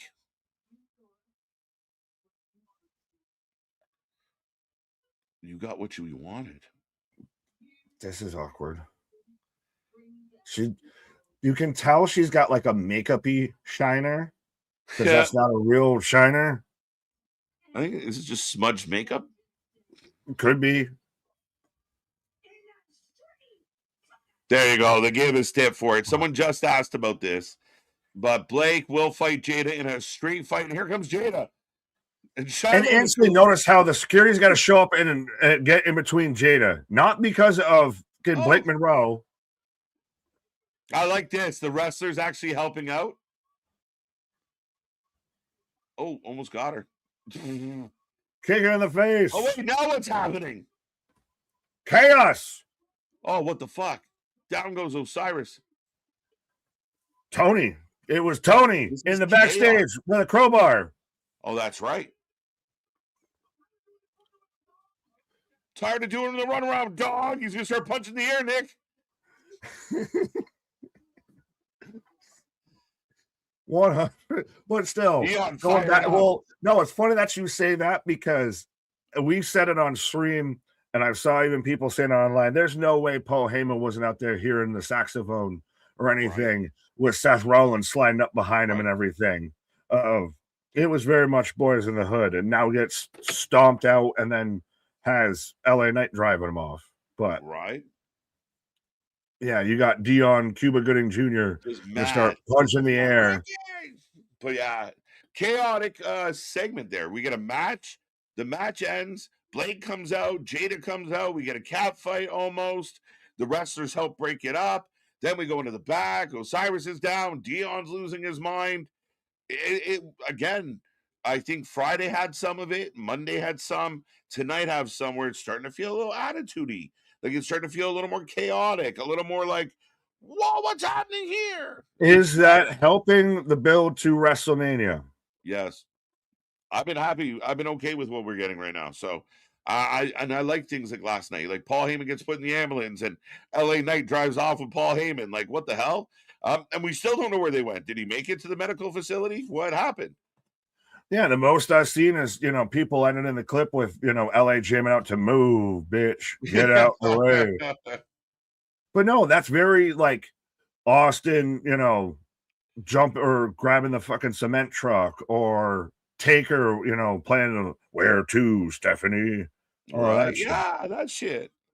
Like again, it's a muscled up soap opera. That's what it is, guys. Like that's what this comes down to. So you need some of that fun stuff, some of that side shit, some of that. Like it's great that you can, have a really cool technical match and go 20 strong with so and so. But I want some of the chaos. I want the milk truck. I want the little hats and the ukuleles once in a while. I want the fucking hurricanes coming through. I want all the good shit. I remember great matches from the Attitude Era. At the same level, I remember Price Check on Jackass. Price Check on Jackass. So good. Yeah. I remember that way more, actually. I didn't want to say it. I didn't want to say it and get ostracized. No, but it's true. That shit is good. That was the fun shit. It's still, you constantly, you walk into any grocery store at some point, and you want to just, you and your buddy, you want to start throwing them over the, pile of bananas and start feeding them upper hands. What? What? Hashtag muscled up. Let's go. Run, Ricky. Osiris is hurt. NXT street fight, Jada and Blake. Does that add a little more intrigue to that fight? A bit, kind of has to. I mean, out of step. Yeah. But Kelly Willie, they have a lot of street fights in NXT. Yeah, I would say that. Somebody did mention that they apologized to me because it feels like they're going to bleed into the Death Riders and Callis family in like Anarchy in the Arena. I feel like that's what they're doing. My complaint is they did that, that fucking mayhem match last week with everybody. So the Rocky Top Mayhem or whatever it was. Yeah, whatever they called this one. So the next one, are we overdoing it? Oh, for sure. At that point, sure. Well, no, because I saw this and we had touched on this before, and I want to get back to this briefly as we're coming out of a commercial here. People, I hope y'all realize the best eras of WWE were under Vince. Yeah, cool. Vince McMahon is the Ric Flair of booking. His time has fucking passed, and everybody that keeps wanting to think that he's going to come back and do something, you're wishing for death at this point, because let's not forget Dog Food Big Dog with Baron Corbin, with Constable Corbin, I think at that point, or King Corbin actually, was a thing under Vince McMahon. Let's not act because of getting 2 months or Hunter doesn't book your favorite wrestler the way you want them to be booked, doesn't mean that Vince needs to be back involved. Okay. Lola's definitely losing at Vengeance Day. She got a broken hand. That is setting us up. Where did they show the break? I'm like, that's the cleanest X-ray I've ever seen coming from. Oh, is it like here? I think he said it's not broken, but it's, I don't know. It's an injured hand. I didn't mean to do that. That Vince coming from the fucking great beyond there. Right. I stand corrected. Is Vince in the room with us right now? Right. 1 to 10 scale. Anthony wears the headphones on Thursday night. He's got to work. He's got to clock in, my guy. All right. Triple H ain't booking any better. That's completely wrong, Michael. Come on. WrestleMania 40. Shut up. Sorry, that was all Hunter. There's a lot of things that we have had over the last year that we would have never got under Vince. Certain guys being pushed, guys that were signed. Vince, again, I think it's a very different world. I'm not saying Vince didn't have his day, but his booking, in the late 20 teens was fucking brutal. Let's not fucking pretend that we weren't out here of delusional ass Vince McMahon and questioning that this man was senile and does he even know who's on the roster and everything like that. I remember doing weekly power rankings and it was fucking raw. The channel started because this thing went to shit. Yeah. Am I the only one that feels like they're adding body hair to this man? I mean, I know as an Italian man, if you either get it in the front or the back, much like Tony, I got it in the front. Pause. But pause. I feel like they're adding money. Like this man came out from They like walk scissors, in and they and just hit now him. he's like going full paisan, my guy. Right. You give him a white tank top, he's gonna give you a nice mean slice of pie. Pause. Right. He just got the curlies poking out the top. I fucking love it. With the gold chain and the tank top. Yeah, absolutely. Saxophone. Oh, saxophone. I love that. Let's go. That's one of my like stem kind of things. Halfway of like I could just start randomly doing that out of nowhere. Yeah, saxophone. It randomly comes. Why did you do that? And the Patrick Star. So Dion wants Tony on Saturday. Does this end the Tony Dark State feud? Because this is Capo El Capo. Yeah, I kind of think so. He cost him the tag titles. He took out Osiris backstage, and this is how you get to the top. But this is a fight I don't think Dion can win. No, really, I think he's in trouble here. Oh well, you said why isn't Tony towards the top guys? I think we're waiting for Tony to start getting to the top guys. Yeah, it's on site. So Tony makes his way see him. So if it's on site, sir, you see him. He's headed in the parking lot, apparently. I'm gonna fight you later. Not right now. Not right now when you're here. I'm gonna fight you later. You go meet me outside. I'm gonna kick your ass. But right now, you're lucky. You're lucky. But the security's got an absolute fucking workout on this show tonight. Good. They should. Well, and I'm tired of seeing every goddamn segment to where wrestlers are getting physical or getting involved, and everybody just acts like, yeah, that's what they do. They be on Tuesdays. That's what they be doing. No, right? They've been yums. So we got JC and the girls getting ready for the main event.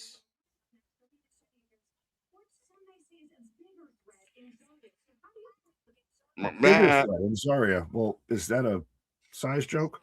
I think it was a size observation. Yeah. Yeah, the bigger lady. Observation. I did see with mine eyes. Yeah, I did observe. I seen it. I seen it. Parking lot brawl. There you go. More brawls. Street fights and parking lot brawls. Is that going to happen tonight or is that happening Saturday?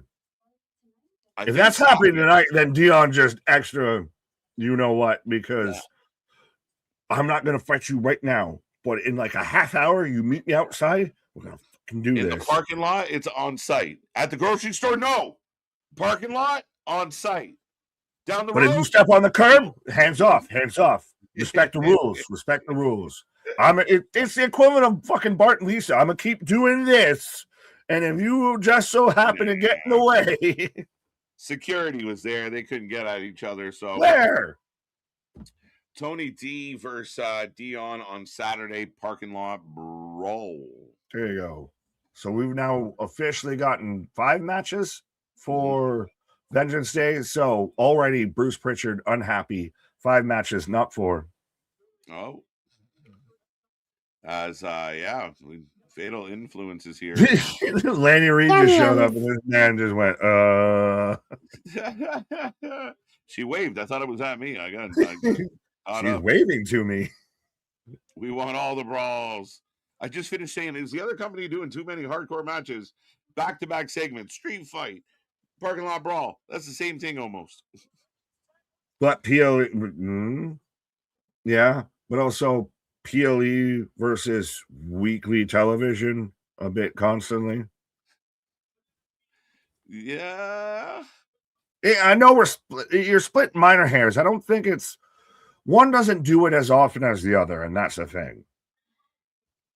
Like, it's okay to have a McDonald's cheeseburger every now and then, but if you do it daily, you might have a problem. Right. I'm getting a commercial for, is this Netflix World? Holy fuck. I just have commercial. I just have. It is. It's Netflix. We'll be right back. Netflix House. All right. Road trip. AD and AZ. I like this one. Is my sound. So we'll fix that. This might sound weird, but probably not coming for me. But you guys have a totally different energy on Tuesday nights, and I love it. It's the NXT vibe. Well, I think, honestly, I'm going to halfway just point this out there. I think we've now gotten in a bit of a routine of when we do this as much as we do, that Monday's got its vibe, Tuesday's got a vibe, Wednesday's got every show's kind of got its vibe. Yeah. I mean, Wednesday's Wednesday night rants at this point, and with a random guest appearance every now and then. Yeah, and I think the shows have a vibe, and we kind of just go with the flow, right? Like, so it's funny. I mean, again, not many people have mentioned that, so I do like it though. Clever, creative. You want to take this one from Boston? Oh, wait, no, you clicked on it though. So can I read this? Because you clicked on it. I didn't click on it, but possibly Trips was able to do better focusing on tape shows and a takeover once every couple of months. Is it possible that the 2 shows plus all the others is just too much for him? I mean, would it be fair, Nick, to say people have said Tony's only been booking for 5 years, give him a break? Can we say the same thing for Trips of he has only been in charge for a couple of years, give him a break, he's learning, getting better? But he was the right-hand man. He was right there. He was... Yeah, but he was the ball in hand. You're going to be an assistant coach for a decade. When you get that promotion, it's a different vibe. It's a different game. Trust me, you say that as I'm literally about to fucking deal with that with the Buffalo Bills. So, yeah. They love internal hires, man. They really do. Trust me, so does WWE. The comparables just mashed into my brain. Yeah. But, no, and go ahead, Nick. No, you're good.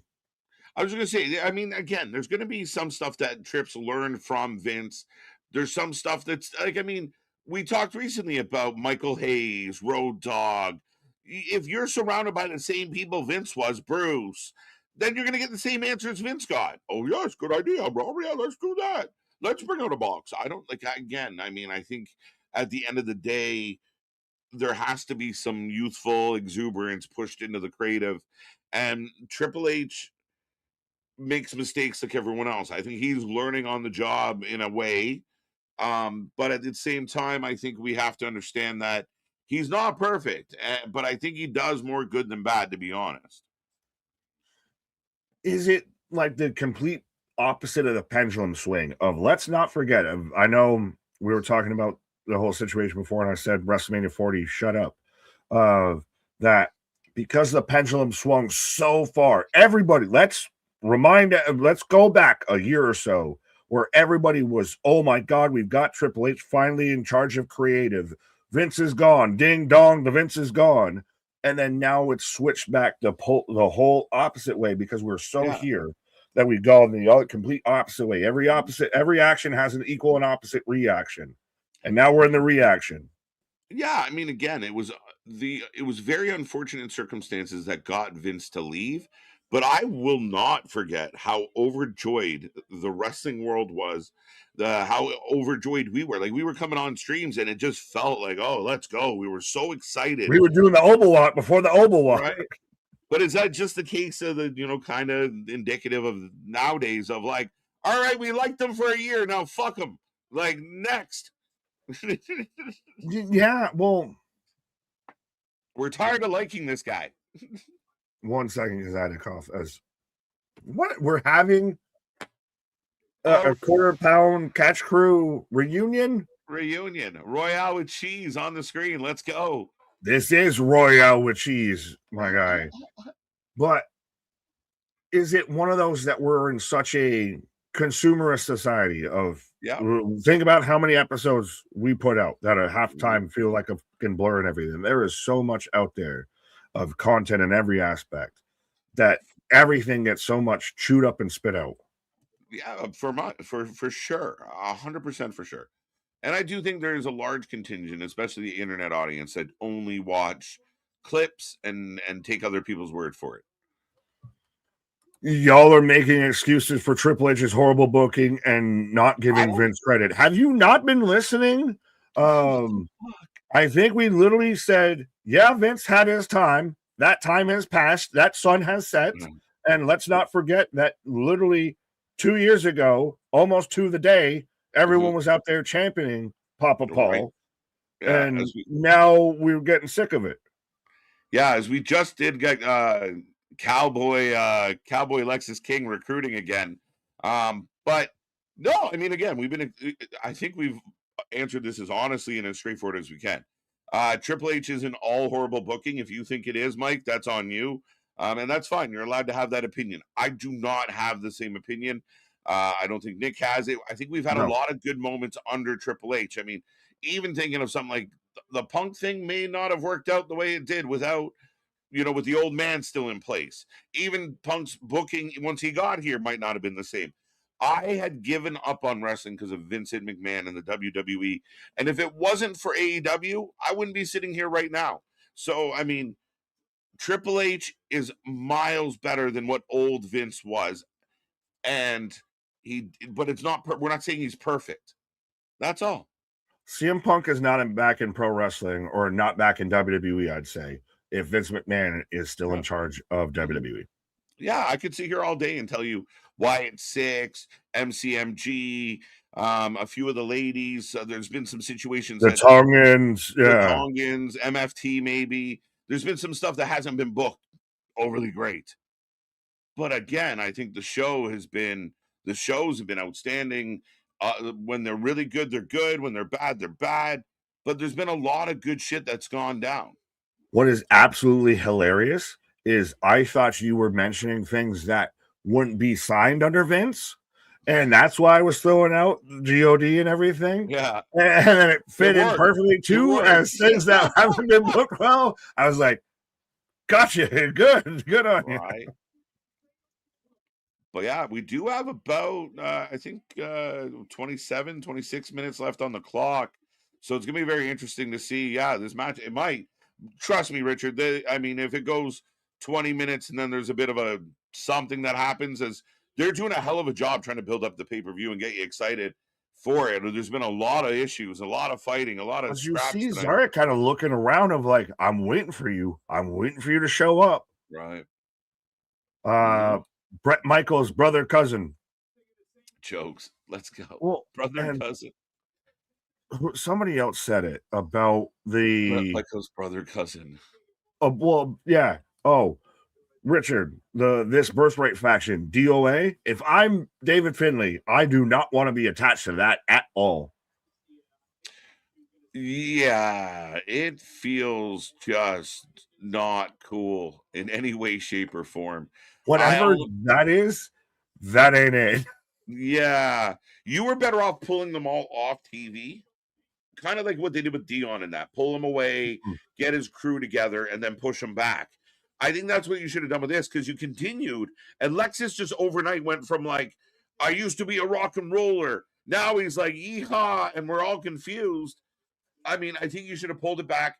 And this whole them like kind of walking around recruiting, not really helping. So just then kind of reintroduce everybody. Like, here we are. But they keep recruiting the same person. Like, how many times can you get told no and still keep coming back? They're like Girl Scout cookies. Like they're like the Girl Scouts of every time now you go to the grocery store. Would you like to buy some cookies? I said no yesterday. The thought of you yelling at girl guides. That's amazing. Do you believe that that's a thing I would do? That used to be, I guess, a poll. Does Big Nick yell at girls? Excuse me, sir. Do you want some cookies, sir? Yeah. Don't ask me. More proof Nick hates kids yelling at Girl Scouts. That is why I don't have any. And those Girl Scouts. And fuck you, MDB. Absolutely. Oh, the Thin Mints. The cookies are dope, though. That's the problem. Okay. Everybody, right now in the chat, you included, favorite Girl Scout cookies? I got two. Thin Mints and Samoas, not the fucking Caramel Delights or whatever they want to call them now. They're Samoas. Yeah, the Caramel Delight ones, I think, are my favorite. Thin Mints are the A1. A1, and then you have a 1A and a 1B. Those are two. That's it. You're a tag And along the peanut guy. butter ones, the peanut butter cookie. Cookies, Yeah. Jose, cookies are dope. Cookies are the The best. fucking most vitamin ass comment. Cookies are dope, man. Cookies on dope. Dope cookies. What? That's my weakness, man. I'm a cookie fan. I don't know what to tell you. Okay, we're gonna members only tier list of for cookies. cookie. That's good enough for me. Nick hating kids is canon. Thanks. Now Nick is sure. Nick for sure is Goldar from Power Rangers. That is a deep ass cut. Yeah, I think Nair said that yesterday. It made me laugh because we all have our little roles. So yeah, Goldar. Yeah, he's the fucking half like wolf dude that's in the fucking gold ass armor. He works for Rita Rapunzel. See, I know my Power Rangers lore. That's a good shout. That is actually funny as shit. That was the one dude. What is it, Zoltar? No, this is Zoltan. Zoltar. That was like the completely skinned dude that looked badass with the fucking little. He looked like if Shredder had his like suit peeled off. Funny. Yeah, Nick, you yell at us. I definitely think you'd yell at the Girl Scouts. Are you saying your Girl Scouts? Is that what you're saying right now? So then you should be sending me boxes of Thin Mints. Right. As by the way, Zarya and JC are going right now. In commercial. Cookie taco recipe. Let's fucking go. My hero. I had like a fucking taco, like a taco bake thing today. So right up the alley. So just got to turn it into a cookie. This is just making me think of Choco Tacos and why I'm sad those aren't a thing now. Have you never had those? The Klondike Choco Taco? Stop. Apparently I broke KJ. Choco Taco. Welcome to America, my guy. I've had a few. I've had a couple. We can take fast food and make it even faster food. We can take, already unhealthy food and make it unhealthier. It's more, yeah. I didn't. No, you're good. Choco KJ, what does NXT have that AEW doesn't have? Developmental. I honestly, I think the overall show is just streamlined better. It's more organized, and even on NXT, we might not like a story, like we didn't like the Chase U shit, but it's still coherent and organized. Like, you know what I mean? Like we get the stories they're telling, and I think that's the one thing AEW, and the NXT should get credit for the fucking great matches they pull off. Right. The gold member from Austin. I like gold. Can I paint as you who go? This is what KJ. How about no? Yeah, great. I say that all the time because I have a crazy Dutch bastard that I'm in love with. There you go.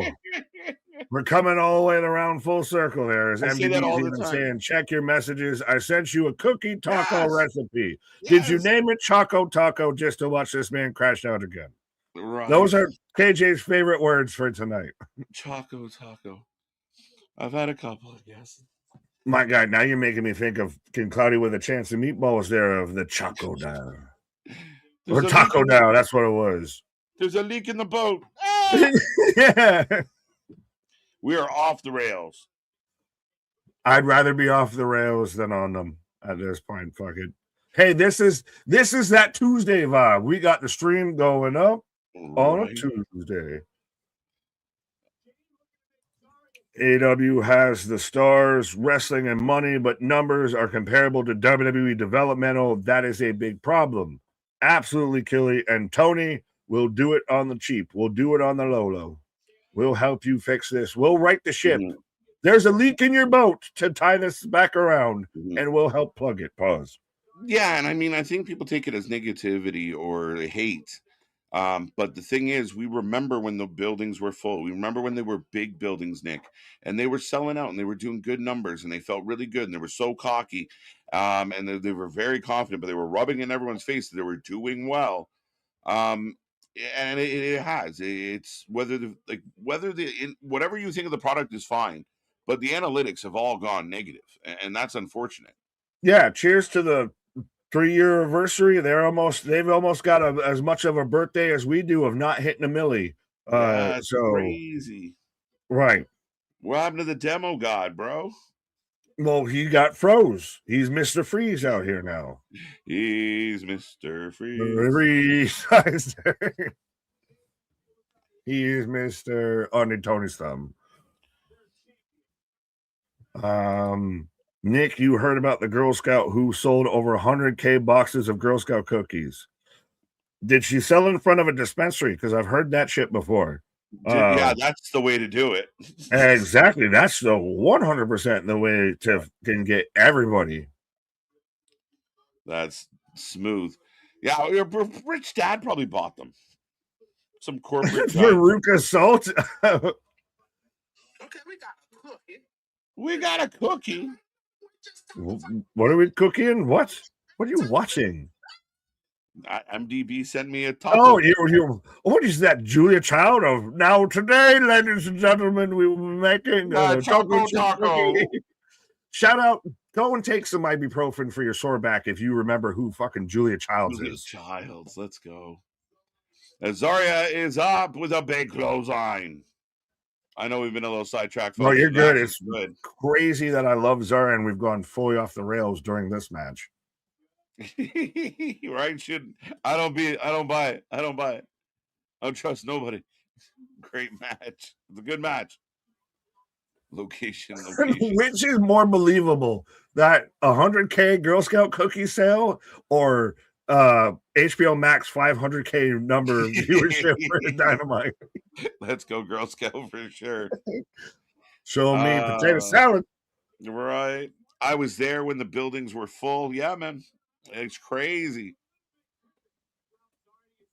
And that's my concern more than anything. Like if you take the blinders off, you see what's happening. And you might have the best wrestlers. You might have the best matches. You might have the best whatever. But people don't like it. Like, people aren't watching. So that's a problem, right? It's great if you're a fucking wonderful painter, but no one likes your paintings, then you are a shit painter, aren't you? Like, if you can't sell a painting to somebody, like, I mean, if whatever you produce, people don't care, you're not like us. If nobody showed up, we'd stop showing up. No, let's be honest out here. I was going to say, we're the Tony Khan out here. I was going to say, you were making me have a fucking existential crisis there for a minute. Right. I'm like, Bob Ross, sorry, I got you there. Oh, Spear from Zarya. Right. And I agree with Paul. We don't. 75% of the AEW roster is irrelevant, absent, or missing. You forget they're still there. Anyone? Discus elbow, both women down. They booked fucking Ciampa against fucking Jay White. Oh, now here comes Cole. Jay Lethal. Well, Ashante Adonis has been signed since fucking September of last year, and no one knew. No one knew. Oh, we are getting the triple threat. DQ? Well, are we getting a triple threat or are we going to get Soul versus Zarya? But she took up both. I think she would have cost Zarya if it was just one. We got a double Soul Snatcher. But if she attacks Zarya, then Zarya gets the win by disqualification, has a justification, what have you. If she attacks JC, then it's why didn't you attack Zarya? I'm just trying to, overthink this. She held up the belt. She wants the belt. So it feels like a triple threat. It's mine, bitch, and just kisses her on the forehead. That's not a Hey, what they're doing right now, and I can see it with Sol Ruka. She's already got the soccer penny kind of going out there, and they're already trying to pump in the Sol. They're setting up for when the World Cup shows up over here. They're gonna put her in all of this shit. So yeah, we are ending the show with Ricky Saints. Oh, Jesus H. Christ. It's close. We're close. Well, I might close for a minute here. Soul Turn, Ruka, let's go. I feel like we could say that about both companies, though. Both AEW and WWE are out here signing tons of people, and only using a fraction of them. Then everyone wants every TNA star who gets over to go. I would argue, especially because they got them spread across so many brands, Nick, I would argue that AEW has way more talent unutilized, especially high-end talent that we like. I would say that. I mean, Athena, I understand that's great. She's been Ring of Honor champion for God knows how long.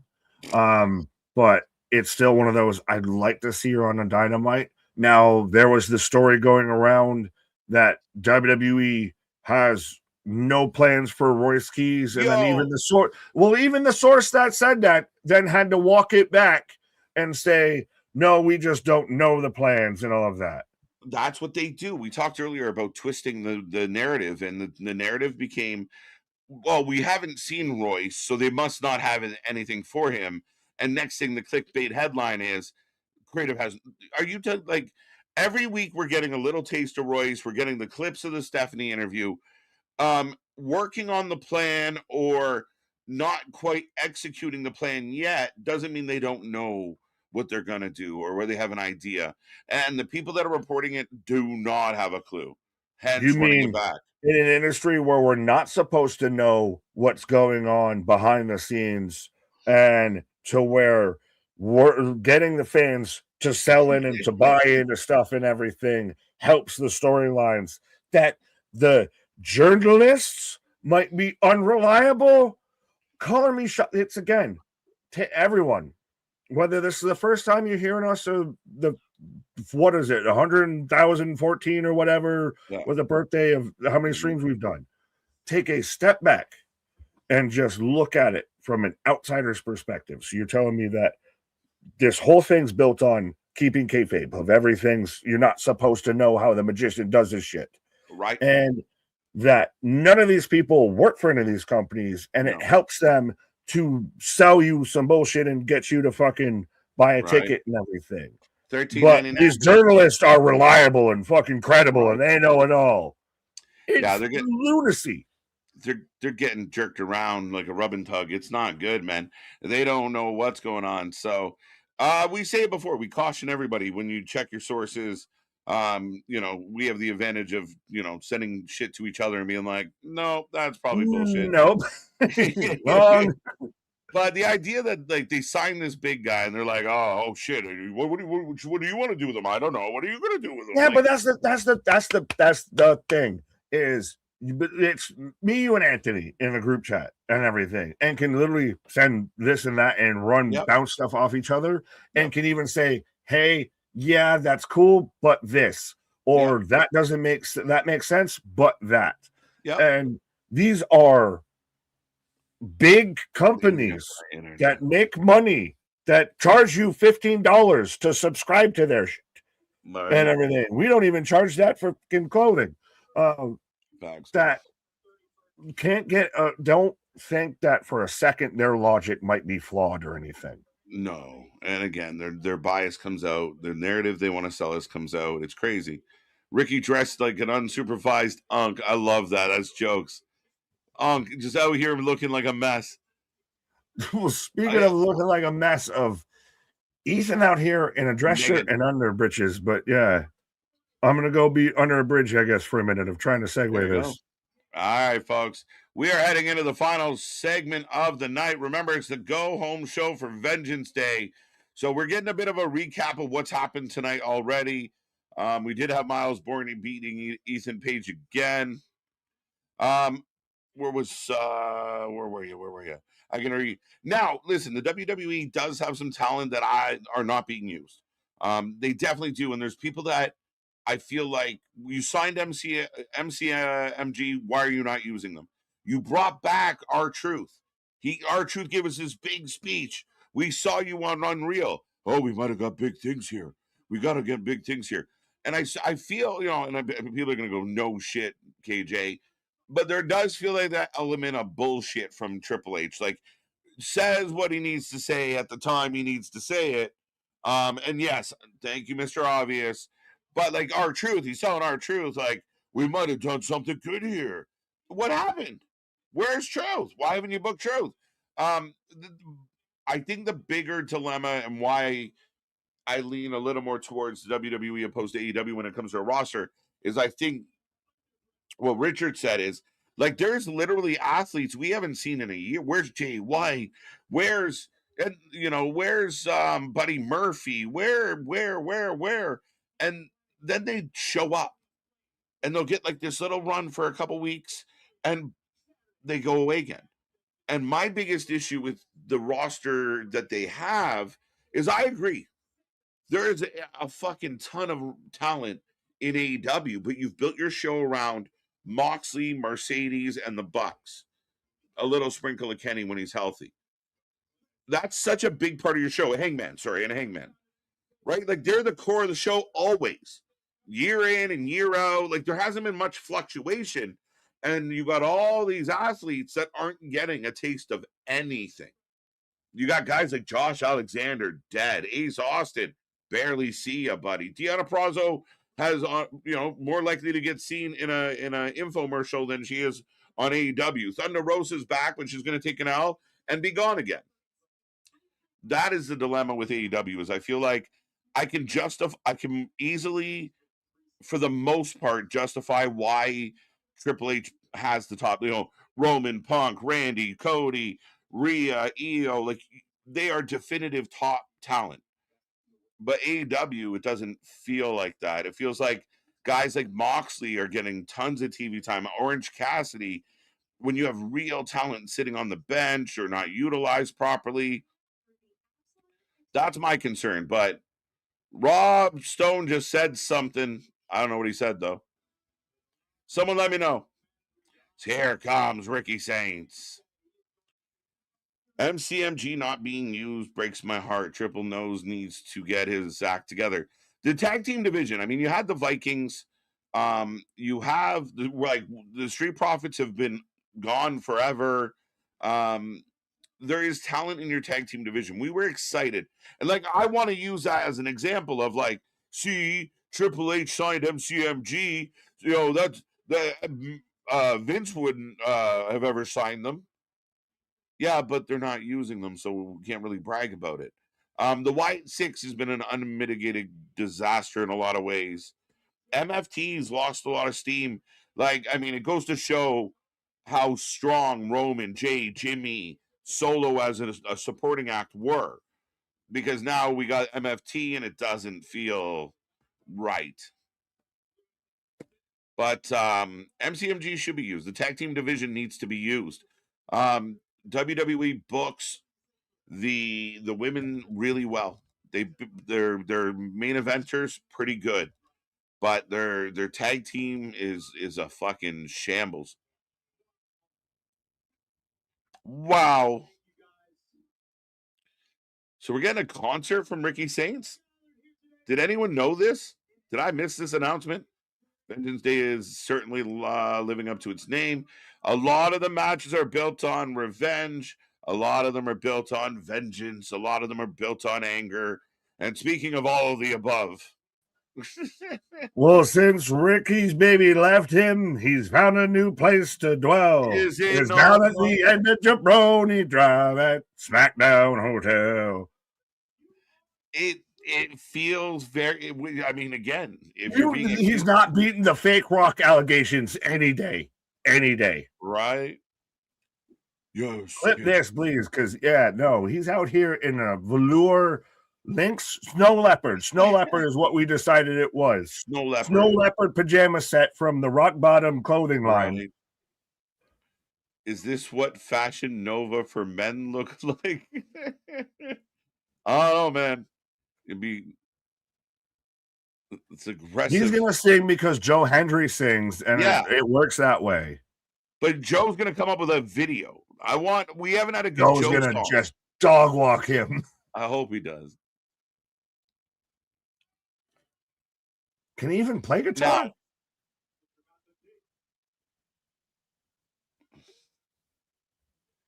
No. if he starts going to the SmackDown hotel.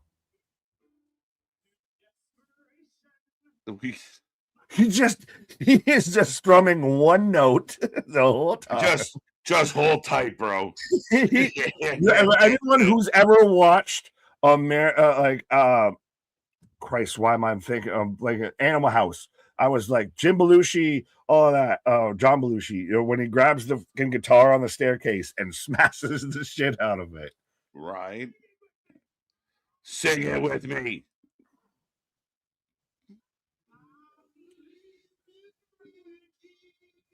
I believe Booker singing. Yeah, I was like, what is that buzzing noise that I hear?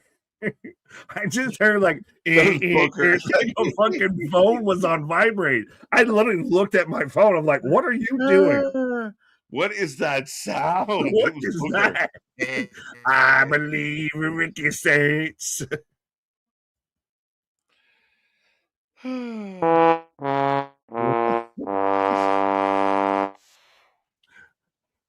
This is what the Rock Kid would be if he had a son. Yeah, this is what Ava Rain should have been. Right. No, the stool isn't good enough. He needs the mask guy is gonna do it, and it's gonna be I thought it was gonna be Joe. No, that's that's the Triple H booking in you. That's the fucking stigma. Right. You saw a masked man get in the ring, it's gotta be somebody. Right. How often are we looking in the background during segments because of the Triple H's shit?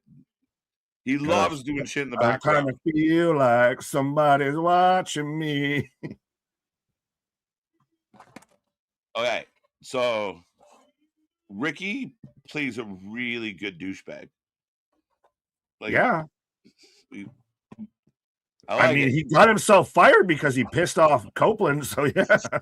Still such a good segment. Cope looks so bad.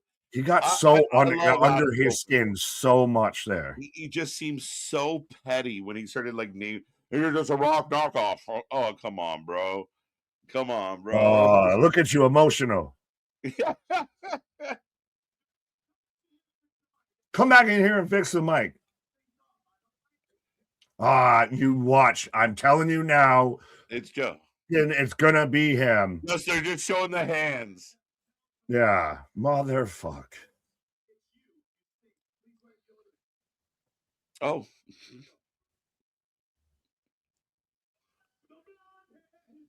What the fuck? This is so fucking bad.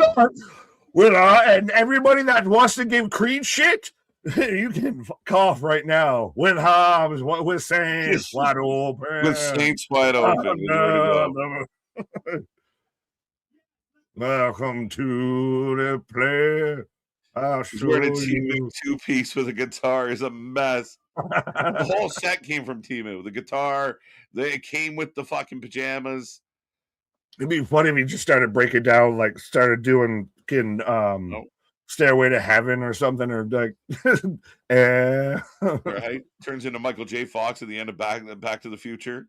Hey, it's your brother Marvin. Oh, look, there you go. Oh, son of a... There you go, another masked man. Oh, the guitar explodes. What, you hit him with the chair? Oh, I hate that we were so right about this segment, though. Why are you hating that we were right? That's good shit. Because it's so fun, but hate being right. It is 101. Oh, wait, the douche parade comes running out. When I was a douchebag, my father took me into the fraternity. Miles, he heard there was trouble, came running. He could feel it. Yeah, I told you I am Batman.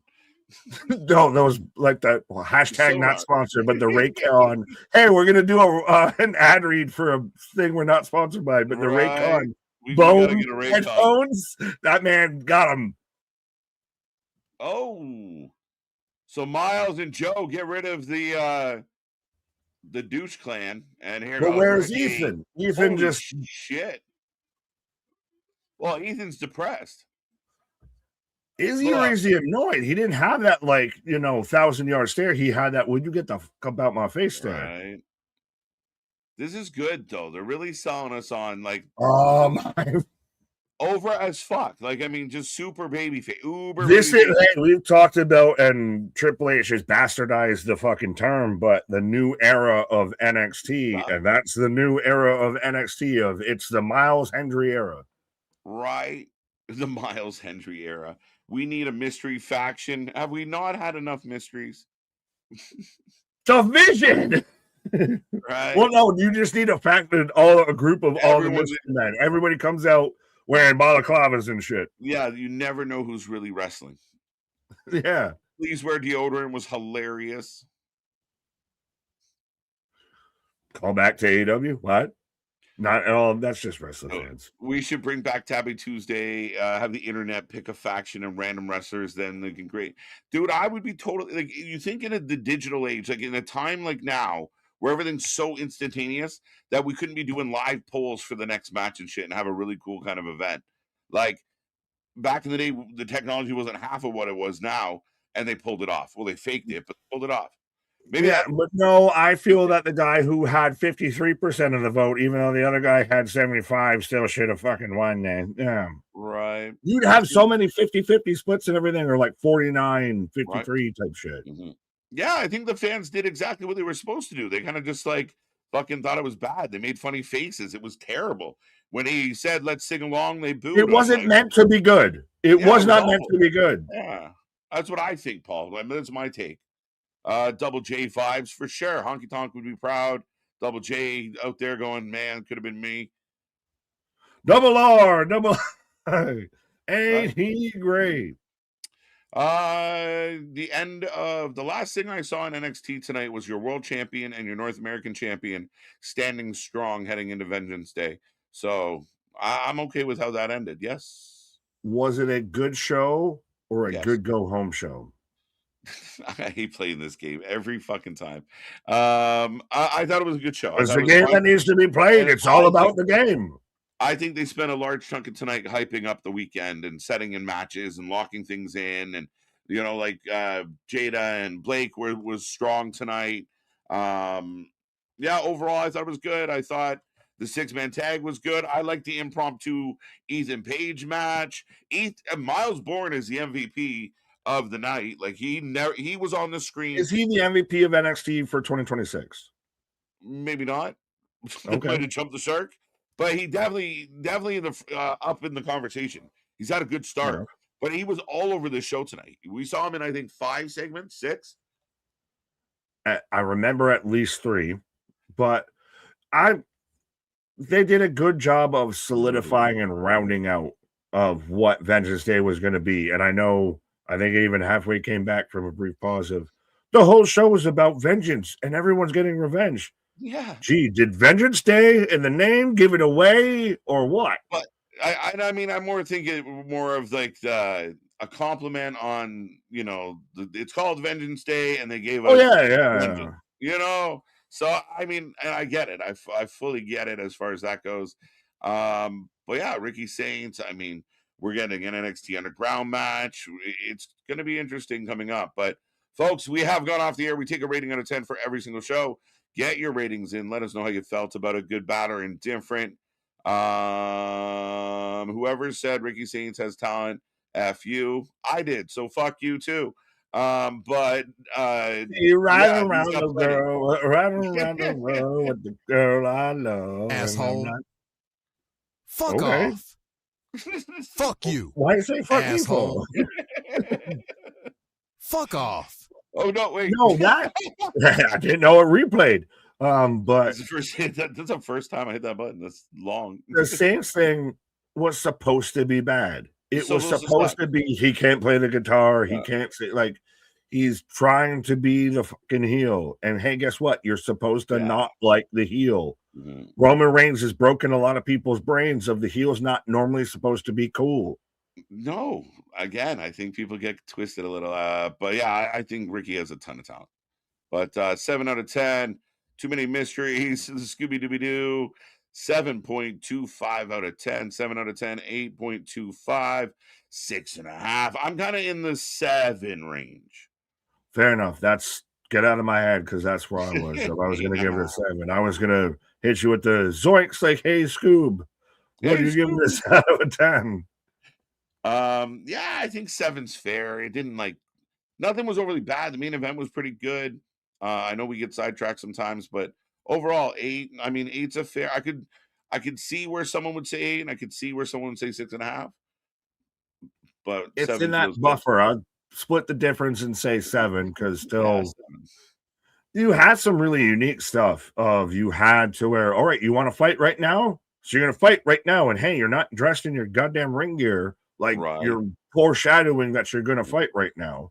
So that the Zarya and Soul match seems like it's setting up for the triple threat, like Eric talked about. Right. Of the last segment was goofy. Again, I said I wasn't a fan that we could call it like of minutes before it happened. I don't mind that. And then people are so predictable. But I like sometimes, like, you ever be at the movie and you're like, don't go in there. We know the bad guy's in there.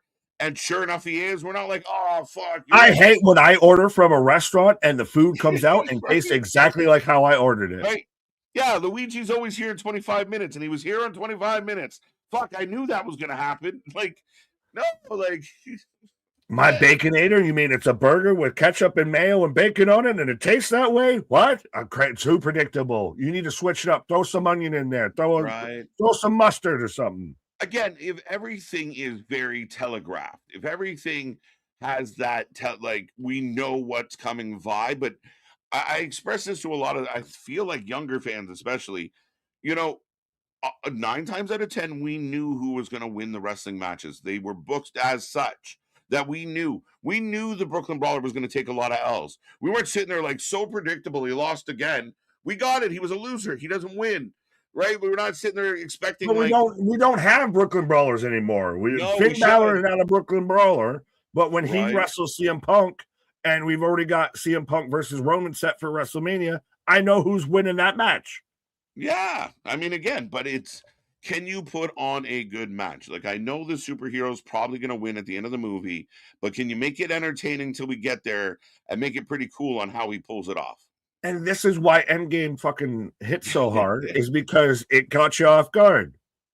Right. Fact. 7 out of 10. 8 out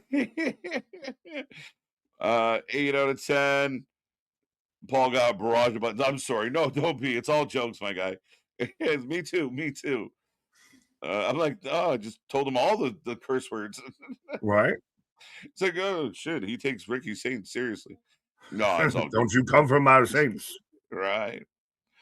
Yeah, well, exactly. Killy gets it here of too predictable. So throw something in there so they can say it's bad. Yeah, fucking hell, right? Yeah. Don't do what was predictable. And they're like, why would they do that? Why would you do what I said you were gonna do? I ordered a grilled cheese and you gave me a fucking potato salad. What the fuck? Right. It would have made sense if you went the other way. No, I like it because as a fan, you're sitting there waiting. It's almost like when you know the punchline to a joke and you're waiting for it to be hit. Like, that's all. And I like that moment. We were waiting for the hands. And what they did that was kind of funny was they gave him the one guitar. Then they adjusted. And we're like, it's him? Oh, no, it's not him. And then the next guitar, oh, shit, it is him. So I don't mind. Again, we all watch shit that's predictable. It's the ride to get to that conclusion. It's about the friends we made along the way. Right. It's about the journey, folks. It's about Would you like butter on that, sir? About all the butter. Oh, Lord almighty. Well, I mentioned something that I wanted to talk about. Well, we'll hit this before we get No, because we're 10 minutes or so after this, and I don't know if it just finally broke me a little bit, if it's because I've been moving and everything, but so, as we pointed out at the end of last night of Monday Night Raw, how there was no women's matches. There wasn't a women's match to be had. Oh, shit. And Virtue Signals just went up like fucking Paul Revere of the fucking, the Twitters are coming, the tweets are coming, of just everybody starts fucking virtue signaling of, did you know it's Women's Month and they didn't have a women's match? Like, but how much of this fucking women's division is focused on and put out there and prominent of 95% of tonight is March. March. You didn't know it's Women's Month? You're already toxic. You're already toxic, my guy. Do we honestly have to dedicate a month to everybody? You're already toxic. You're already toxic. Let's not get down that rabbit hole. But I can't keep up. Thank God for Zach. We'll come back around. But thank God for Zach. I wouldn't know what day it was. Yeah, exactly. But it's still of now everybody, and it's not even just because of they didn't have a women's match, which again, no one noticed it till after Raw went off the air, and because it didn't matter until people made it matter. I'm just so ungodly sick of this fake ass virtue signaling when it comes to wrestling fans. And it very much is in Twitter and the IWC, which they've already established. You really are this minority. You are the 5% that MJF said you were 5 years ago. I am so sick of just this fake virtue signaling of everybody's got to have some weird battle cry to fucking rally behind. No one was having an issue with the women's division until someone pointed out they didn't have a women's match. And did it take away from the show? No. So then why is it an issue? Yeah. Okay. So they throw in Maxine versus fucking Ivy Nile and would that been better? Would have that been better? Yeah. Oh, why they book this shit? They both suck. Fuck off. That's the thing is I'm tired of seeing people talk out of both sides of their mouth on shit. Yeah. And it's really frustrating. We see it from top to bottom. And then the second you point it out, oh, you just hate. Oh, I can't believe you would say that. No, because you're just so unfucking logical. If it didn't take away from anything, it was no issue until you tried to make it an issue. Like we were having a nice dinner until you were mad that the fucking mashed potatoes, were a little too lumpy. Right. Boston, all I ever said was it's what they do. I just know what they do. We fight about it every time. They're going to do it. I don't know what to tell you. Again, it's rare that there is no women's match on a show. But there was a lot of women's segments, and maybe that's what it was, is we're building stuff, we're building stories. I didn't notice, and maybe that makes me, of course, you toxic dude. But of course, the male wrestling viewer, you control the wrestling sphere. Didn't you know with your microphone, you control the sphere? As the fucking creator of the Yum Yums, I noticed. Get the fuck out of here. I'm the Yum Yum commander. When you think of Yum Yums, you think of this fucking face. Somebody make that happen. That's jokes. But I mean, at the end of the day, man, it's just, and I recommend go through the people that you follow. And if you go to their first 5-6 posts, and if it's all bitching, unfollow, block, get rid of them. Because they just go, every day they wake up, what am I going to complain about today? What am I going to be mad about today?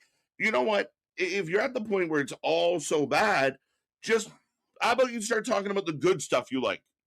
Because you spend more time hyping up the company that you apparently despise in an attempt to bury them. Your opinion is never going to matter that much.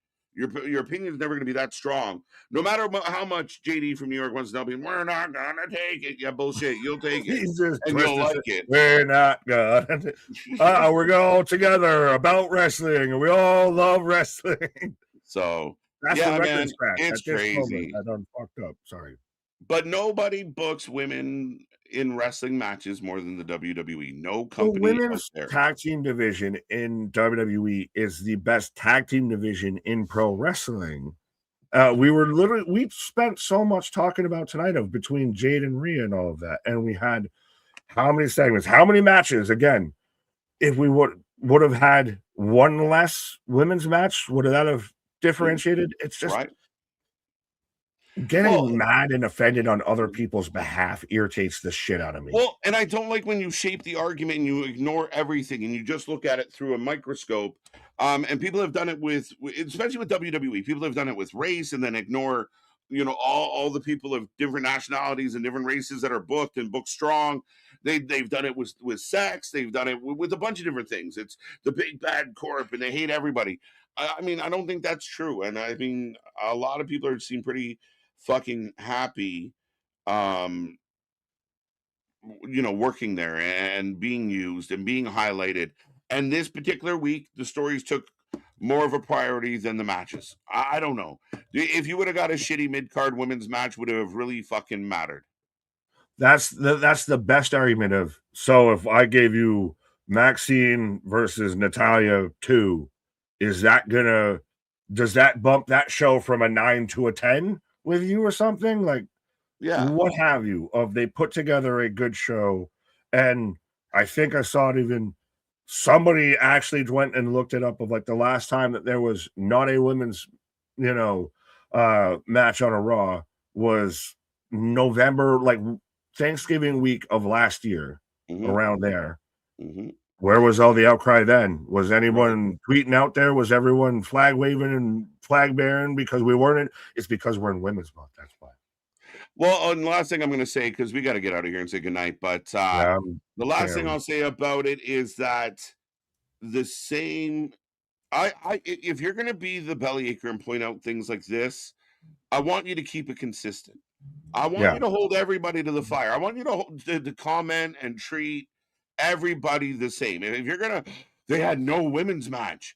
Well, they're still averaging 2.6 matches per episode, where other companies might be averaging what? One on the button. We get one every single week. When's their big week? Well, where's their all women show? They got so much talent. Where's the all women show? You gotta keep it consistent. That's all I want from the people out there. If you're gonna be the one that's pissed off all the time, then keep it consistent. You can't let your favorite off the fucking hook. Anthony, I love you, and I saw you, and you brought up a perfect point though too. But still, so you're telling me the company that has all women's pay-per-views doesn't like their women's wrestling, hates women's wrestling because they didn't have a women's match on a random Monday Night Raw after Elimination Chamber? Yeah. Where's the all women's pay-per-view on the other company? On that company? On this company? What are we doing out here? Right. Just keep it consistent. That's all I want. And then you said, if you booked Maxine and Ivy, or you booked whoever, people would be belly, oh, I can't believe this match was here. Oh, I can't believe you can't win. And they don't even try. They know the internet audience. That's their job. That's what they love to do. And for whatever reason, certain people get off of just being grumpy and pissy all the fucking time. And they know it. And that's why they just row the boat and just keep selling out every building. Oh, they're worried, Chamber not selling well, sold out. Oh, Mania, we'll see what happens. But they're fucking selling. And that's all they care about. I mean, at the end of the day, what can you do? I'm out. You're good. We'll sell you on NXT tonight was a 7, and we'll sell you on, we're here tomorrow for Dynamite. We're back at it for Thursday of TNA. Friday, be here for Cody versus Drew for the title. And then Saturday, Vengeance Day. We're going to unleash the vengeance. All the rage is going to come out, my guy. Yeah, Vengeance Day Saturday. It's going to be a fun one. Of course, Dynamite tomorrow night says 7:45. We'll get into that. We'll get another Moxley opening the show and a whole bunch of other bullshit. But it's going to be fun. We hope. But we got more live wrestling than anybody else out there. Click all the links. Click all the buttons. You guys are awesome. We appreciate everyone. And, we're tapping out. You got a little bonus. A bonus segment tonight. So you got the rage. You got the vengeance before Vengeance Day. But our shit is real. Our shit is raw. Our shit is all authentic. When you talk about that rest, you better put that for life with it. Okay. See you later. Bye-bye. See you on the flip side.